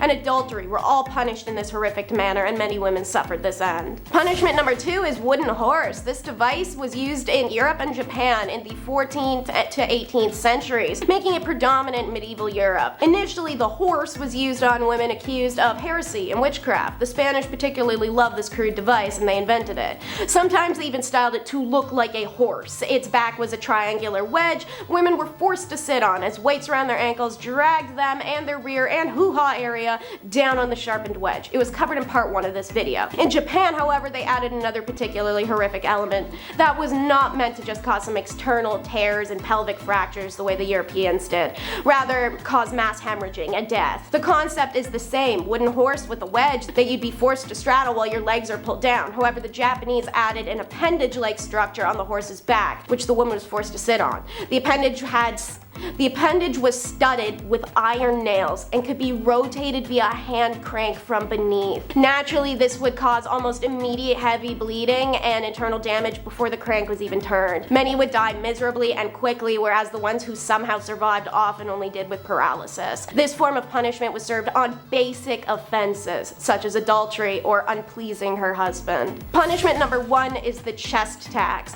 Imagine taxing someone for what's on their chest. Now imagine taxing someone for what's on their chest and for them trying to cover it. Over in India, this was a reality imposed by the king of the erstwhile state of Travancore, one of the 550 princely states that existed in British-ruled India. The chest tax was imposed on lower-class women if they covered their chest in public, and it was to discourage them from doing so. The purpose of this tax was to maintain caste structure, said Dr. Shiva KM, an associate professor of gender ecology. Social customs on clothing were tailored to a person's caste status, which meant that they could be identified by merely how they dressed. The village legend of Nangali is about a woman who supposedly cut off her girls in an effort to protest against the caste-based chest tax. Nangali belonged to the Abhava caste. Her community was required to pay the tax alongside many other lower castes, but villagers say she decided to protest by covering her chest without paying the chest tax. When the tax inspector heard she was refusing to pay the tax, he went to her house to ask her to stop breaking the law. She still refused and instead cut her girls off her chest in protest instead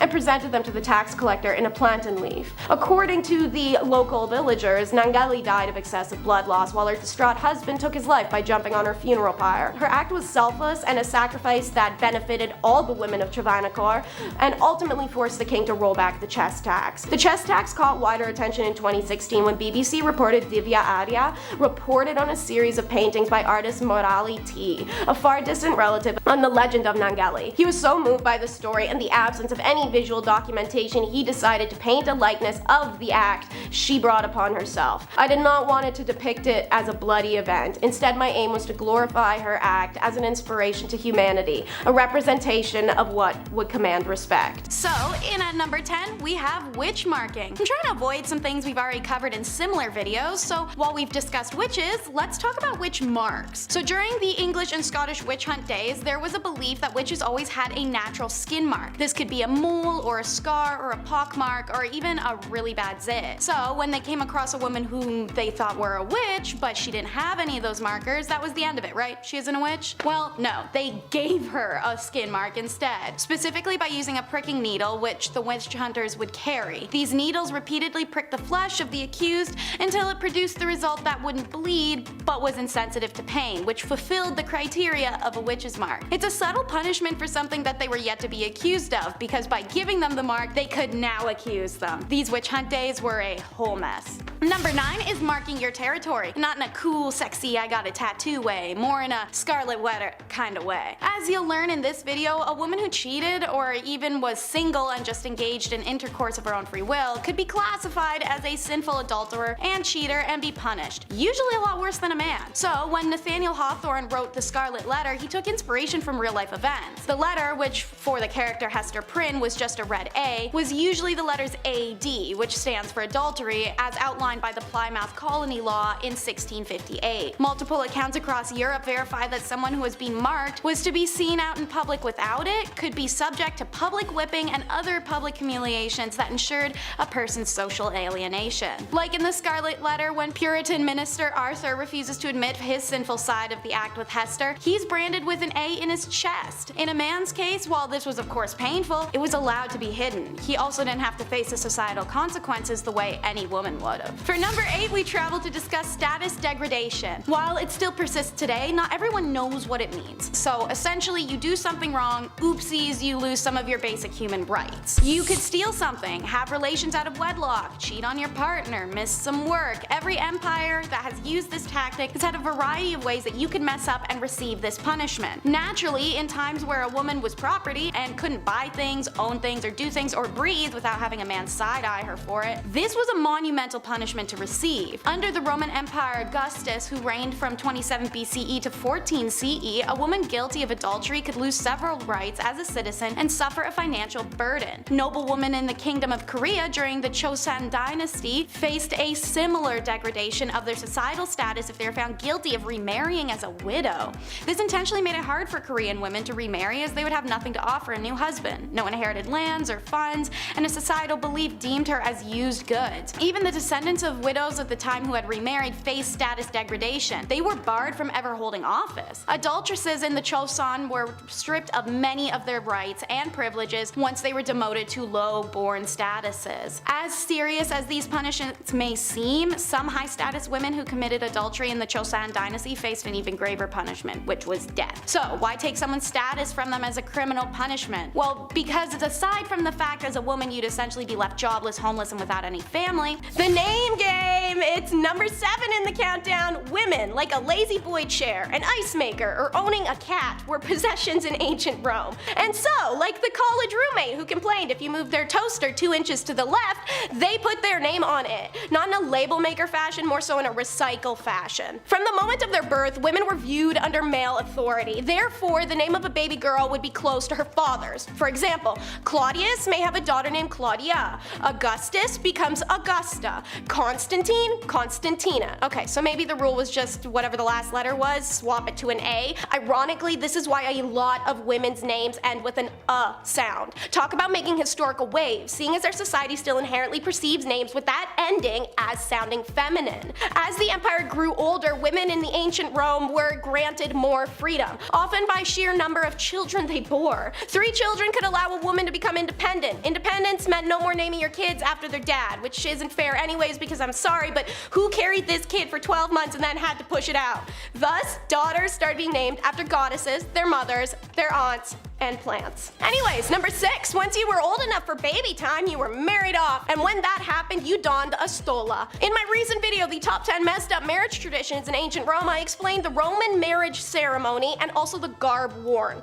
The flamium was an egg yolk yellow veil worn by brides that they would lift from their face and hair in preparations for vows, to instead fall down on their shoulders and biceps. This placement of the veil signifies her donning the stola. The stola was a type of long overlay. Sometimes it was in the form of a dress itself, but oftentimes it was an additional soft and light drape of material. It was worn by married and respectable women and was also associated with modesty. For those who could afford it, a stola with decorations around its neckline was available. This trim could be patterns, embroidery, beads, and motifs. When initially introduced, the stola was a preserve for the upper-class patrician women in the early Republic.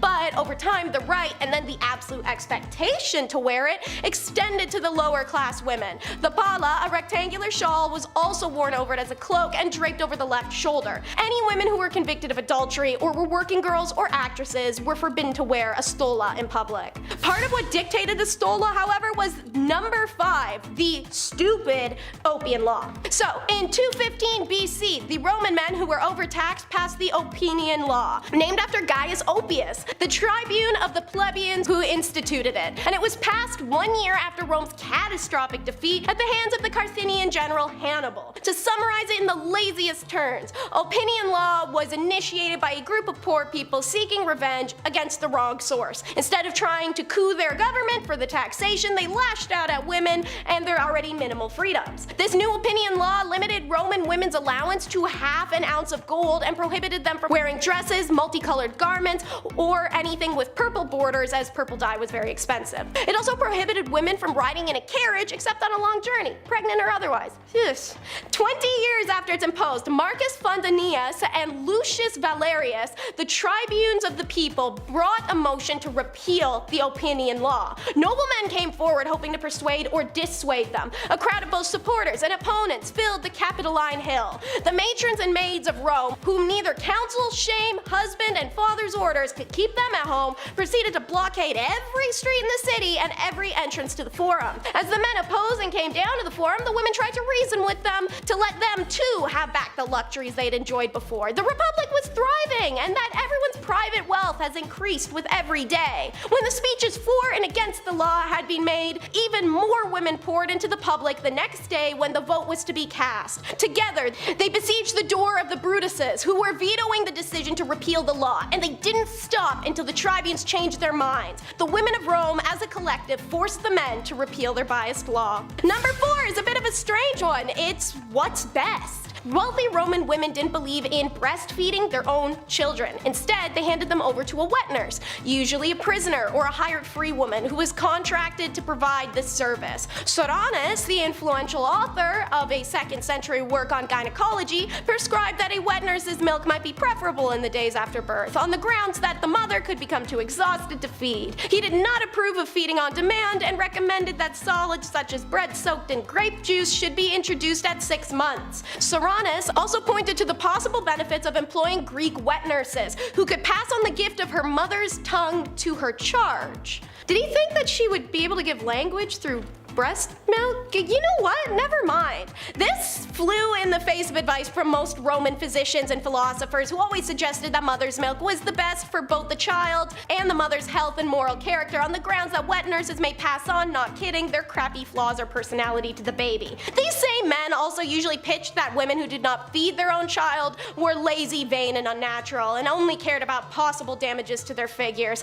The hatred of women was very real. Alright, well, let's get away from the terrible medical beliefs of ancient men. Number 3 will be the OG hair extensions. Historical evidence from Pompeii suggests hairdressing shops known as torresos existed. It makes sense. Roman women did have certain hairstyles expected of them based off class or marital status. E.g., unmarried women put their hair up in woolen bands when going out and added a gauzy hair veil to boot. While single women were expected to have their hair up, it doesn't mean it couldn't be styled. They pepper in braids, twists, and curls. More noble or prestige ages, women could arrange their hair more elaborately in various styles such as long curls and waves. The curls would be made by dipping tongs in fire. Cool, right? But one specifically weird little tidbit is that brunette, ginger, and raven hair Roman women had a fixation with blonde hair. This interest was caused when Roman warriors brought back captured women from France and Germany and quickly became incorporated into the imagery of their gods and goddesses, who oftentimes had dark hair or the more heavenly and revered color of ginger before this point. The Roman ladies would dye their hair blonde with pastes and powders in order to copy the blonde hair of their working girls and captives, but the color would eventually come off as they hadn't figured out the chemical composition to permanently bleach hair yet. To solve this vanity issue, the hair of the blonde working and captive girls was chopped off so Roman women could wear it as wigs. Might as well make number 2 all about the Roman face mask then. Why? Because it was gross. Just so gross. Y'all ready? Homegirls back in the day made face masks composed of sheep's wool soaked in a soupy paste mixture of animal placenta, excrement, and urine, as well as sulfur, abrasive oyster shells, and bile. Who's bile? God, okay. And this is before you'd whiten your skin, another trend started by the arrival of the pale French and German captive girls. They did this with lead, dung, and whatever marl is. Want to reduce wrinkles? Get out of Canada, or anywhere under the crown, because the Roman women would kill swans, which is a crime under British rule, and use their fat. This was all part of Mundus Muliebris, which translated it means women's world, a reference to women's fineries in the ancient Roman world. This would include face and skin care, but also dresses, jewelry, hair care, all described in Latin literature by the famed Cicero, who noted it alongside Mundi Omatam, aka the ordered beauty of the world, and Kale Omatas, celestial adornment. See, there's some non-deprecating writing on Roman ladies. Good job making it over to the very low bar there, Cicero. Seneca, not so much. The depressing dude was quick to blasphemize makeup and say it led to the decline of Rome. And of course, for number 1, we will visit Sappho on Lesbos Island. The Greek poet Sappho, who lived from 630 to 570 BCE, lived on the island of Lesbos, just off the west coast of what is now Turkey, and composed poems that live on in infamy to this day, as she speaks very openly about her homoerotic attraction and even implied intercourse amongst women. These poems are mostly written from the perspective of herself as a character. But what did the Greeks and Romans think of this? How could these poems be so widely adored that they're remembered to this date? So, like I've mentioned, men wrote Roman history, so they weren't particularly interested in what women got up to when men weren't around. As a result, we know little about same-gender relations of women in Rome, but what we do know is telling. The Greeks and the Romans as a society, of course, recognize that some people are more interested in one gender over another, but the general consensus was not to assume this preference was a fixed aspect of a person's identity. Instead of thinking about gendered attraction in terms of genders a person was attracted to, the Greeks and Romans cared about the role a person took during the act of intercourse with an individual. For some Romans, a same-gender relationship between women was the most confusing thing imaginable, as well as a little bit disturbing. They had trouble comprehending the possibilities of the relationship given that neither of those involved a man and could naturally take the male role. Layman's terms, these empires believed the act of intercourse was a free adult man proving his masculinity by dominating the territory of an inferior person. If there was no man involved, then there was no real intercourse happening. Therefore, women having relations, let alone extramarital affairs with one another, wasn't something men needed to worry about. Number 10, farming. In a world with a lack of food, not because I ate it all, which is honestly a good reason, peasantry had to work on their farms, not only to feed the rich, but also themselves. So if the men in your household are ill or sick, then that means it's Rivet Rosie time, or Farming Fran time, whatever you want to call it. I don't need to tell any farmer out there how tough their job can be. Being a medieval woman farmer, that's tough. Also, they probably weren't allowed to wear clothing that was more suitable for plowing fields. And of course, there's a woman trying to do a man's job. How dare she? People just should have let them be. There's a good chance the crops wouldn't make it either. A green thumb would have come in very handy. A tough job nonetheless. Number 9, beer maiden. This one goes out to any woman who's ever had the pleasure of working at a certain restaurant that's fixated on women's chests. You know the one I'm talking about. Or any woman who had the absolute pleasure of working at a golf course clubhouse. Keep your mitts to yourself, you filthy animals. I can't imagine the bar maidens of ye olde times had better luck. There really aren't a lot of laws to protect them either. But basically, they helped serve ale in the taverns and inns, which brought in all kinds of unsavory types. Mind you, it's not as bad as it would be in Skyrim or, other fantasy RPGs, but it's still a sour bunch. Sometimes there were just barrels of ale and the maiden's job was to simply just keep filling the tankards and handing them out. I'm sure she was well respected and not even once ever had her personal space infringed upon, right? Of course not, no. Number 8, caring for children. Hey, someone had to do it. A woman's job is never done. At least that's what my mom, my aunt, my grandma, and pretty much every woman I've ever known has always said. Okay, sure, I was a little bit of a handful. I was loud and energetic and I loved to talk. Teachers always said I was a distraction in class.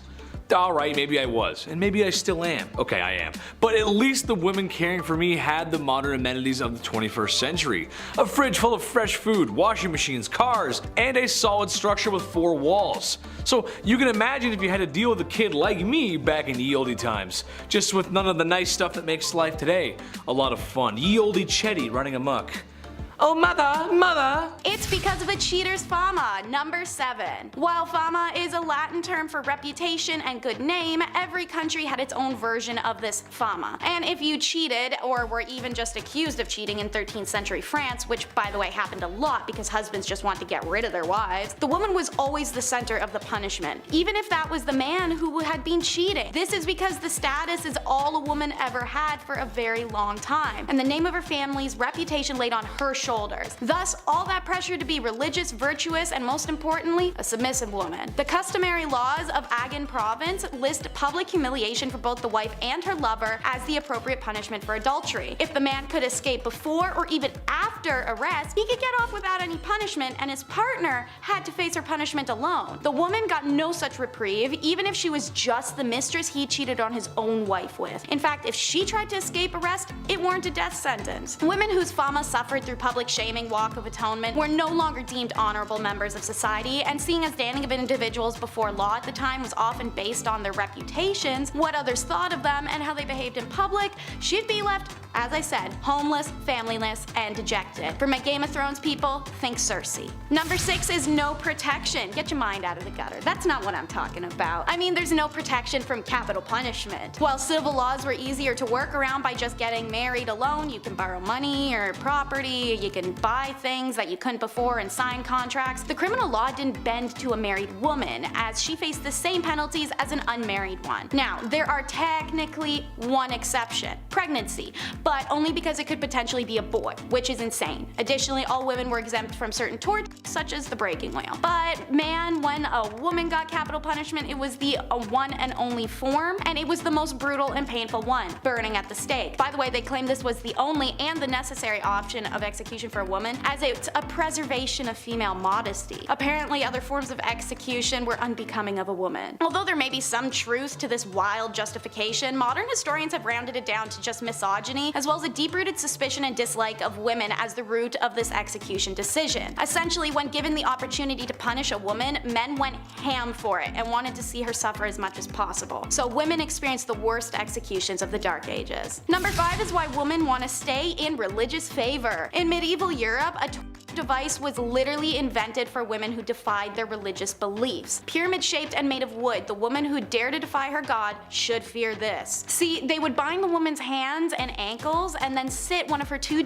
openings on the peak of the pyramid. She would then be incapable of shifting her weight anywhere else and was forced to put her weight down on the tip. It would slowly slide upwards and inwards, and the longer she was pressed down on it, the more her body split apart. These women would be left for days on end sometimes on this device. The device's slow, agonizing death can be compared only to the shame it inflicted as well. The woman was stripped nude and forced to suffer this torture in public for all to see. Number 4 is harems. To start, the word harem is derived from the Arabic word harim, and it often means sacred, forbidden, and sometimes sanctuary. This was an accurate name as only women's household members and some related male members were allowed to enter a harem, which was an honored women's space. The harem was the ultimate symbol of a sultan's power. His ownership of women, mostly slaves, was a sign of wealth, power, and sexual prowess. The seclusion from public gaze also inflated this power more so. But a royal harem could be a place of filth and stink where chaos and emotions ran high. This was the price of being property, used by the emperors and his sons. You could either be favored or so hated that one day you vanish and rumors of your exile whirl amongst your peers. These ladies usually did not have the liberty to move out of the harem as they liked, but inside the harem they could move around as they pleased. There was no sisterhood in them either. Socializing amongst themselves was usually not friendly, and jealousies were shown directly. Makes sense, as status and position of authority in the harem were determined by the place that they had in the emperor's favor, and to give the king his first male child was a great competition in this regard, resulted in unpleasantness through the royal harem. Everyone tried their best to please the emperor and turned her bad qualities like jealousy, aggression, or short-tempered attitude onto other women. Seeing as many of these women were stolen from outside the empire, let alone inside, frustration with language barrier and culture clash was also a huge source of contempt. Sometimes the women would lie to the sultan to have others disposed of, or they'd simply gang up on one another. Regardless, harems were places of drama, inequality, and a race to be favored as a ticket out of sexual servitude. Hidden sexuality is number 3. There were plenty of mainstream laws in medieval and Middle Europe against male homosexuality, and while it wasn't considered as serious, lesbianism still posed a threat to the ideals of a male-centric societal order. A law written in 1260 France stated that women caught engaging in homosexuality shall undergo mutilation on her first and second offense, and on her third she must be burned. This is one of the only laws to specify consequences for lesbianism, but the 13th century and Christian perspective of sex radicalized further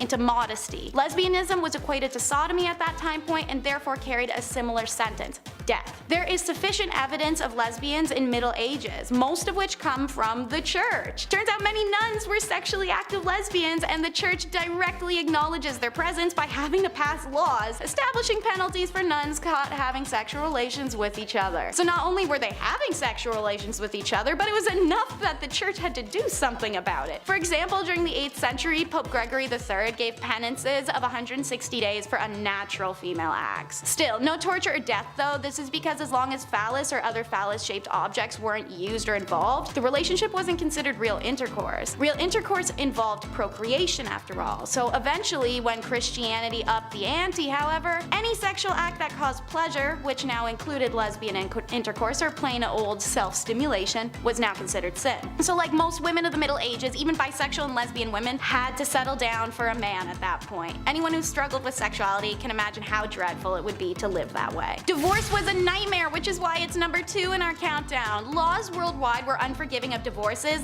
literally always to the woman. In Chinese laws, a woman could only divorce her husband if he mistreated her family, not even her. He, on the other hand, could divorce her for anything. Some accepted grounds for divorce were failure to bear a son, evidence of being unfaithful, lack piety to the husband's parents, theft, suffering a virulent or infectious disease, jealousy, and talking too much.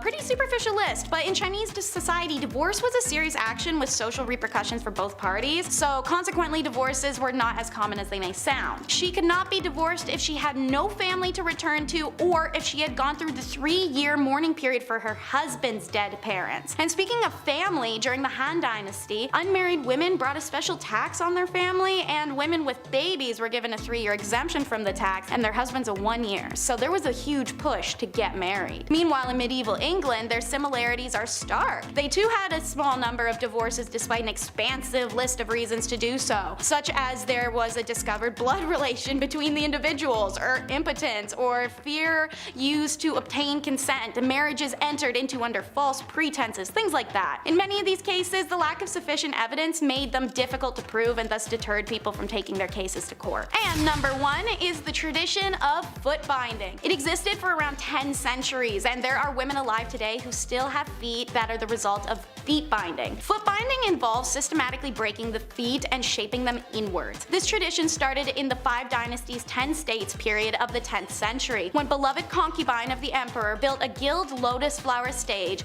and performed a dance on bound hoof-shaped feet. Being a beloved concubine, the other concubines of the emperor attempted to imitate her feet to curry his favor. So foot binding began within the royal court and spread through China as the next fashion fad. It's done in a ritualistic ceremony accompanied by a variety of traditions to ward off any bad luck. They began by tucking the toes under the feet and using a long, tight ribbon wrapped up to the ankle to hold it all in place. Anytime the foot grew, they broke it inwards more, a process usually taking 2 to 3 years. The foot would remain bound for the rest of a woman's life. There is a whole list of issues this caused. Outside of extreme agony and being a handicap, it caused some women pain for the rest of their life. Their walk was changed, as was their posture, and the idealism of a slim body to lighten the pressure on one's feet was all the rage. The binding of feet actually caused the women to develop strong muscles in their hips, thighs, and buttocks, so much that the characteristics were considered physically attractive to Chinese men of the area, aka the girlies were thick. When colonization came to China, Western women boycotted foot binding, going as far as to catch women with bound feet and cut off their bindings. A humiliation because these women would never ever show their bare feet to anyone, let alone even husbands. And many of these women lost their husbands when the Western boycott worked. A lot of girls who had had their feet bound in order to become marriageable suddenly found themselves abandoned by their husbands because foot binding was no longer fashionable at all. Number 10. The pillory. Known sometimes as the thew, this was a form of stocks that was used for women. Men weren't the only ones who were condemned to the stocks back in the day. While on paper, standing around in the stocks for a few hours doesn't actually sound that bad,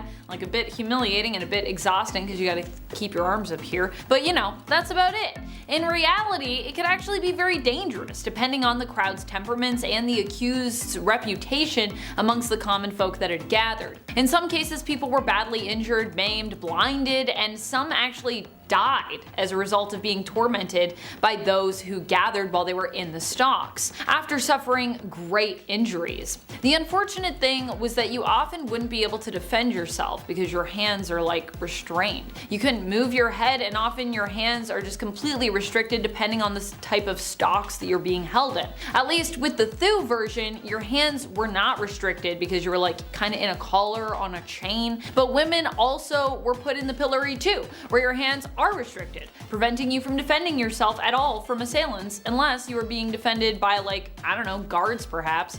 Even then, you're probably still gonna be brutalized in some way. Guards aren't there to, like, you know, make sure that you don't get to feel the punishment. And friends, before I move on to our next spot on this list, if you love what we do here at BumbleBee and you love when we tell you about some honestly very shocking things that happen in history, be sure to click that subscribe button for even more historical and horrific content. Number 9. Drunkard's cloak. While more popular in the 17th and 18th century, there is still documentation of the drunkard's cloak being used into the mid-19th century. It was a punishment given to both men and women, usually those who had a bit too much to drink. However, the punishment was also administered to women who were considered to be promiscuous, like so many of the things that are on this list. If you were sentenced to the drunkard's cloak, you'd basically be made to walk around town in like an upside down, heavy and cumbersome barrel with holes cut out for your head and your hands. Honestly, this is one of the least awful ones on the list. At least you're just in a barrel. It doesn't sound like it would be fun, but it doesn't sound like it would be like the worst. I feel like I could walk around for a few hours with a barrel on and I'd be alright. Number 8. Shrew's fiddle. I have a question. Why are there so many devices that were created in the Middle Ages hundreds of years ago that were still used up until the early 1800s and beyond? That seems insane to me. The shrew's fiddle is one of those instruments, but despite being named after a musical instrument, it is instead an instrument of torment. It was used to punish women who were deemed too shrewish, and in some places in the world, it wasn't just used on women. The woman in question would be forced to put her neck through a large hole, with her wrists being held in the smaller holes, so her hands were basically up in front of her but were immobilized. Number 7. The streets. Unusual to most, but very common to women of ye olde times. When you're a woman who's got nothing, sometimes you gotta give something. That something just so happens to be what's hiding in your pants. It's a profession that's as old as time, and it will not be going anywhere anytime soon. Women work the streets. I don't think that's anything to be ashamed of. Number 6. Joan of Arc. It doesn't get more unusual than the savior of France. England and France were having a go at it, if you will, which, if you know history, was like round 12 of 100. Anyway, it wasn't going too well for France. It was going rather poor, actually. The same kind of poor I got on my report cards under the paying attention section. Oops. Then there was Joan, really a nobody, when one day she heard the voice from a higher power that she was to drive the English out of France. Naturally, the people around her, especially the men, scoffed at the thought of a young woman being the hero they needed. But given that they had nothing to lose, suited her up and sent her out. Plot twist, she did very well, like crazy good. The Battle of Orleans proving her grit. The English were so confused and disgruntled by a young peasant girl defeating their armies, they thought it was only proof of one thing, that she wasn't a sign of God, but rather a sign of the devil. How dare a woman beat us in that's man stuff. You can't do that. Number 5. Queen. It is unusual. Most people didn't get to be royal. I mean, think about it, seriously. Although I'd certainly like to be, I can't just imagine it. King of the internet. King of the black hoodie, nice, or king of the Chinese buffet. My point is that while women in medieval times didn't get the respect that they deserved, and every girl does, queens just had it better, and that's unusual. The queen might not have been as well respected as the king, but compared to the peasantry, she was fed, had 4 walls around her that didn't leak or wind would, seep through or blow down, and wasn't working herself to the grave every day to provide for a king and queen that didn't think very much about them. That's a really hard life to live. Number 4, cooking. Chief, somebody had to do it. Although, there's something that tells me the food wasn't that good. This isn't exactly Gordon Ramsay's 5-star cuisine. Beans, cabbage, eggs, onions, bread, and of course beer or ale to wash it down. The peasantry just didn't have the same access to food like royalty did. Although with a list like that, it sounds like it's a fast-track way to an upset stomach or some really grody gas, dude. It was women who would often be preparing those delicious dishes. Besides the hours I would spend on the commode after visiting a commoner's house from eating that, the taste is something worth talking about, I think. When you guys are cooking chicken, for example, what are your favorite recipes, spices, flavors? Let us know in the comments, I'm curious. My favorite chicken is barbecue chicken, brushed with a little Diana sauce. Medieval folks just didn't have that. More upsetting than that is the lack of spices in general. While there were some, anything not local would have been crazy expensive and not available to common folks. Medieval women did the best with what they could when they had it. That's just how it goes, Chief. I talked to him, he's a chef, he said it's alright. Number 3, nuns. It makes sense, honestly. Becoming a woman of God was honestly a good career choice for a woman. For starters, you become a woman of God, and that means you're protected under his vision. Thank you, Jeebus. And people need that back then, seriously. Secondly, it would also give you a place to live. Some nuns stayed in one town and others traveled where needed, staying in monasteries and convents where it was possible, and probably more comfortable than living in the mud and stone huts that the serf women were living in. And lastly, they got rulers and sticks, and if someone was bad, they would punish them when they misbehave. Oh, sorry sister, I didn't mean to say naughty words in the classroom. I guess you'll have to spank Chetty now, ooh. All jokes aside, this might have been one of the best things for a woman to be, besides royalty or marrying rich. It's just how the times went. Number 2, landowner. I was shocked by this one too, honestly, but yes, women could own land. Sort of. It wasn't a blanket green light, it's a bit more confusing than that. Some could, some couldn't. There was a few rules here and there. They were stupid man patriarch poo-poo rules, but rules nonetheless. In Normandy, for example, only men and their sons could possess land ownership. In the Basque region, both sons and daughters could inherit land. In England, both could, but if there were any surviving men or brothers, then they would be considered first, and not women at all sometimes. So no, it's not as open as today, and you probably would catch some strange looks as a woman rolling up to an empty lot and staking your shovel in the ground. It makes life a lot easier if there aren't so many rules, and I know you guys agree with me at home. The less red tape, the better, right? And be nice to girls, be nice to women. Number 1, artists. This one hits home. I think Chris can agree with me on this one. A lot of male artists, writers, and poets get remembered from history, but there was a few decent female ones too. We gotta give them some spotlight. It sucks that males get all the spotlight. To me, this makes sense. In my experience, a lot of girls I knew growing up had natural talent for arts. I remember growing up in school, and art class was always one of my worst subjects. No, not because I didn't follow directions, but my art never came out the way I wanted it to. I didn't feel the motivation, babe. I couldn't see the motivation. Most of the girls in art class just passed with flying colors.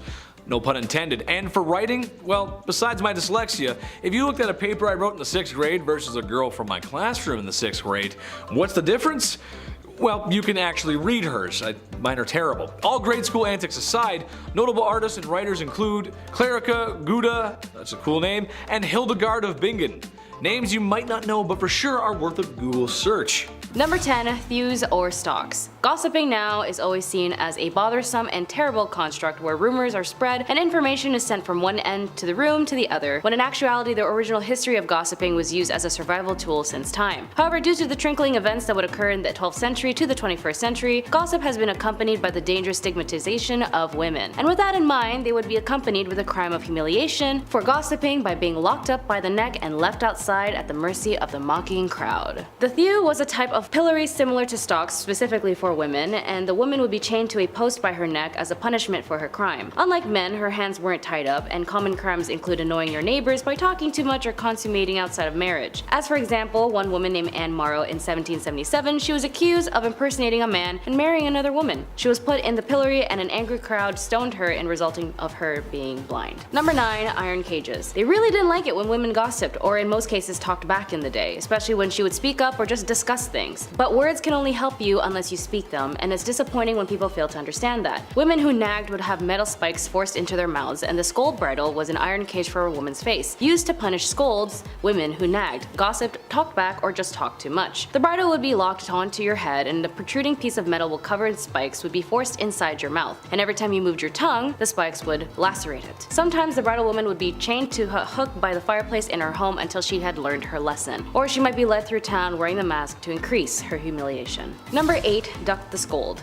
Unfortunately, another form of torment and punishment for women being tied to a chair at the end of a long, maneuverable wooden arm and dipped into frigid water. The punishment wasn't designed to be fatal, although sometimes it was, but rather a humiliating spectacle aimed at discouraging whatever behavior participated in it. There were various rituals for silencing women, as they have their roots in fear of women's speech and fear that women will attack other people in their community, that they gossip too much, that their voices were dangerous, and that they may, in extreme circumstances, also be witches. Though the women who ended up being on the ducking stool risked being accused of witchcraft, and the punishment, contrary to popular misconception, wasn't used to determine whether someone was a witch. A separate test, primarily known as the swimming witch, involved throwing a bound victim into a body of water to see if they'd float, a sure sign of guilt in the modern imagination. Subjects who sank were deemed innocent but could still wind up dead if they weren't rescued from the water in time. Few records about the women who were ducked survived. Much more information is available about the ducking stools themselves, their upkeep, about how they were kept into their construction. Number 7. Scold's bridle. Despite the fact that this device can be traced back to the 1500s, there are also records of it being used as late as the early 1800s into the 19th century, which is honestly crazy to me. Like, I can't even imagine someone trying to silence me with this device today.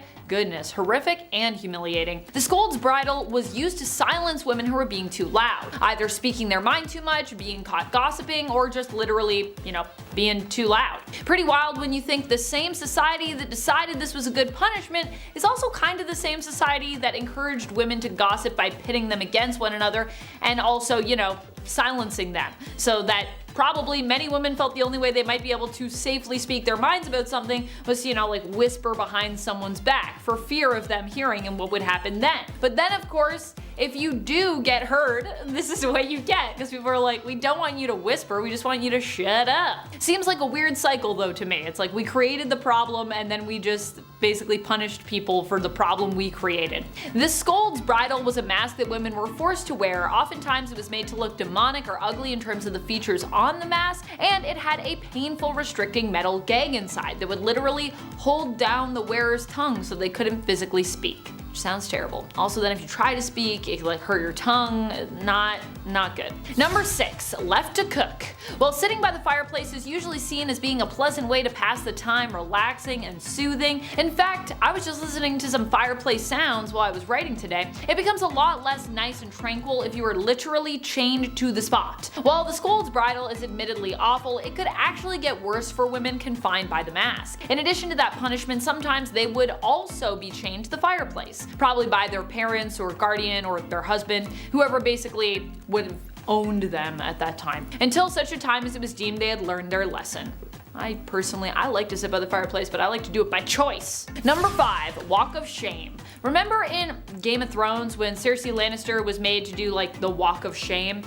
Yeah, that is a real thing that happened to women in history. The scold's bridle was also sometimes made to be worn by women who were then paraded through the town and in said mask just to humiliate them further. And there's a few different things people would parade people in town with, but the mask is one of them. As if just being forced to wear that mask wasn't awful enough. I don't think you need to parade someone around or chain them to a fireplace. I think you can just leave it at the mask, to be honest. Your point would be made. In fact, I don't even think you need the mask at all. Just don't try to make a point to begin with and then we're all good. How about instead we just let women exist and be heard? Just a thought from a woman who's living in 2023, ye old past. Talking to you, past, back there. Yikes. Number 4, hand clamps. Honestly, this sounds like one of the most horrific and worst things I've heard of. And it might not sound bad to people, but I don't know. I just imagined what this would be like and I was like, that's horrifying. This method of torment was popular during the feudal period of China.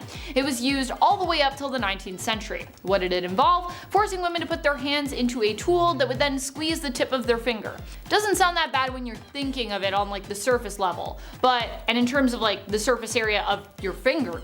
But this pain was actually so bad because of the pressure that it would cause many to just pass out. But once you passed out, they would just splash some cold water on you and force you to stay awake so you could experience every single second of pain awake. It wasn't reserved for just the hands or fingers either. There were also tools like this used to apply pressure to the feet and the head even of suspected offenders. Yeah, this method of course wasn't even saved for people who were convicted of adultery, which honestly I don't even think you should torment people physically like this anyways, or mentally. Even if they're guilty of it, let's just be adults and move on. It was used on both guilty and innocent folks. I am sure, I'm 100% positive. All you had to do was be suspected of adultery for this brutal form of punishment to be administered. So you don't even need any, back then I don't even think people had proof. They were just I have a feeling, so do something terrible to this woman. Number 3, ducking stool. Despite being more well known for its use during witch trials, the ducking stool was also something that was used to torment women in the 19th century as well. In fact, documentation of its use exists from as late as 1896. That seems pretty late to me. That's wild. Although I obviously wasn't alive at that time and it was over 100 years ago now, it does not feel that long ago relative to our history and time spent on this earth. Oh boy. A ducking stool was basically a chair, a variation of another stool type used to humiliate people. However, in the case of the ducking stool, you were more than humiliated, you could actually die. Women would be tied to the ducking stool, basically a chair, and then lowered into the water. During the witch trials, this was one of the methods used to discern witches from innocent women. The problem being that witches would apparently survive the process thanks to their wily powers, whereas women would be proclaimed innocent if they could not float, swim, or survive this process, meaning that many that were then deemed innocent wouldn't survive the ducking process. So it seems like a flawed way to test that, you know what I mean? If someone's innocent, I feel like they shouldn't end up dead, but I don't know. Only the witches get to live, and even then they don't get to live. No one gets to live. Are you a woman? No life for you. Sorry. You just gotta move on. That's history for you. Number 2, foot binding. While not a punishment for any misdeed, foot binding was a cultural practice that has often been tied to sexist ideals for women that were created not necessarily by them, but by society at large. The idea with foot binding was to break the bones of young girls' feet so that their feet could be shaped into a small and dainty size. From a young age, their feet were broken, bound, and conditioned so that they would be and remain small into adulthood. While no longer something practiced today, foot binding is an ancient practice that is believed to have originated somewhere around the 10th century. The decline began though around the mid-19th century. That's 9 centuries of foot binding, after questions were raised about the practice in the 18th century. Number 1, nose cutting. Probably one of the most brutal punishments out there for suspected adultery or promiscuity is the method of nose and ear cutting. This is when women have their noses and or their ears removed. This is done to disfigure the woman and take away the power of her beauty as punishment for whatever misdeed she's accused of. In many cases, women have been punished in this way without even actually being proven to have done anything that is even deemed wrong by whatever moral code you're subscribing to, by whatever whack moral code you are subscribing to. Some women have even been punished this way simply for defending or protecting themselves or others. Typically, nose cutting is reserved as a punishment for women. It happened not just in the 19th century, but before and even after that as well. Number 10, marriage. All good women have lost a marriage into war, famine, disease, and disaster. I know some might think initially that this isn't a punishment, but in the cases of the Victorian women, the societal status of being a woman was only seen based off of the ideologies that needed to be pure and clean. Your bodies were seen as temples, and it shouldn't be decorated with jewelry, nor should it be used for physical activities or your own personal pleasures. You couldn't oppose men, and you being wealthy or a spinster was the only exception. Single women were looked down on with shame and pitied, and as your main purpose as a woman was to marry and reproduce. Even young girls at the age of 8 to 12 would stop working as if there was no child labor laws or protection laws for children, and as soon as these women or young girls were able to menstruate, they would be negotiated into marriage and no longer be able to sustain themselves financially or just be a kid.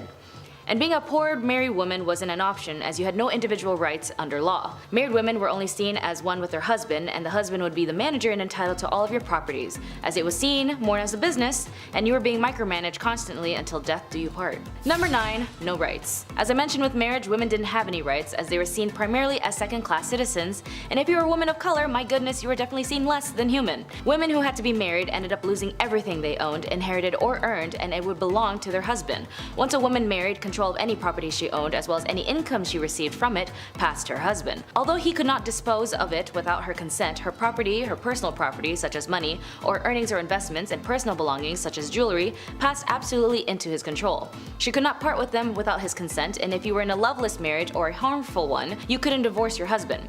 Divorce wasn't even a concept for women to execute without losing their own amenities, even in the court of law until the 1970s, almost 100 years or so later, after the spark of the women's suffrage movement in the mid-late 1800s.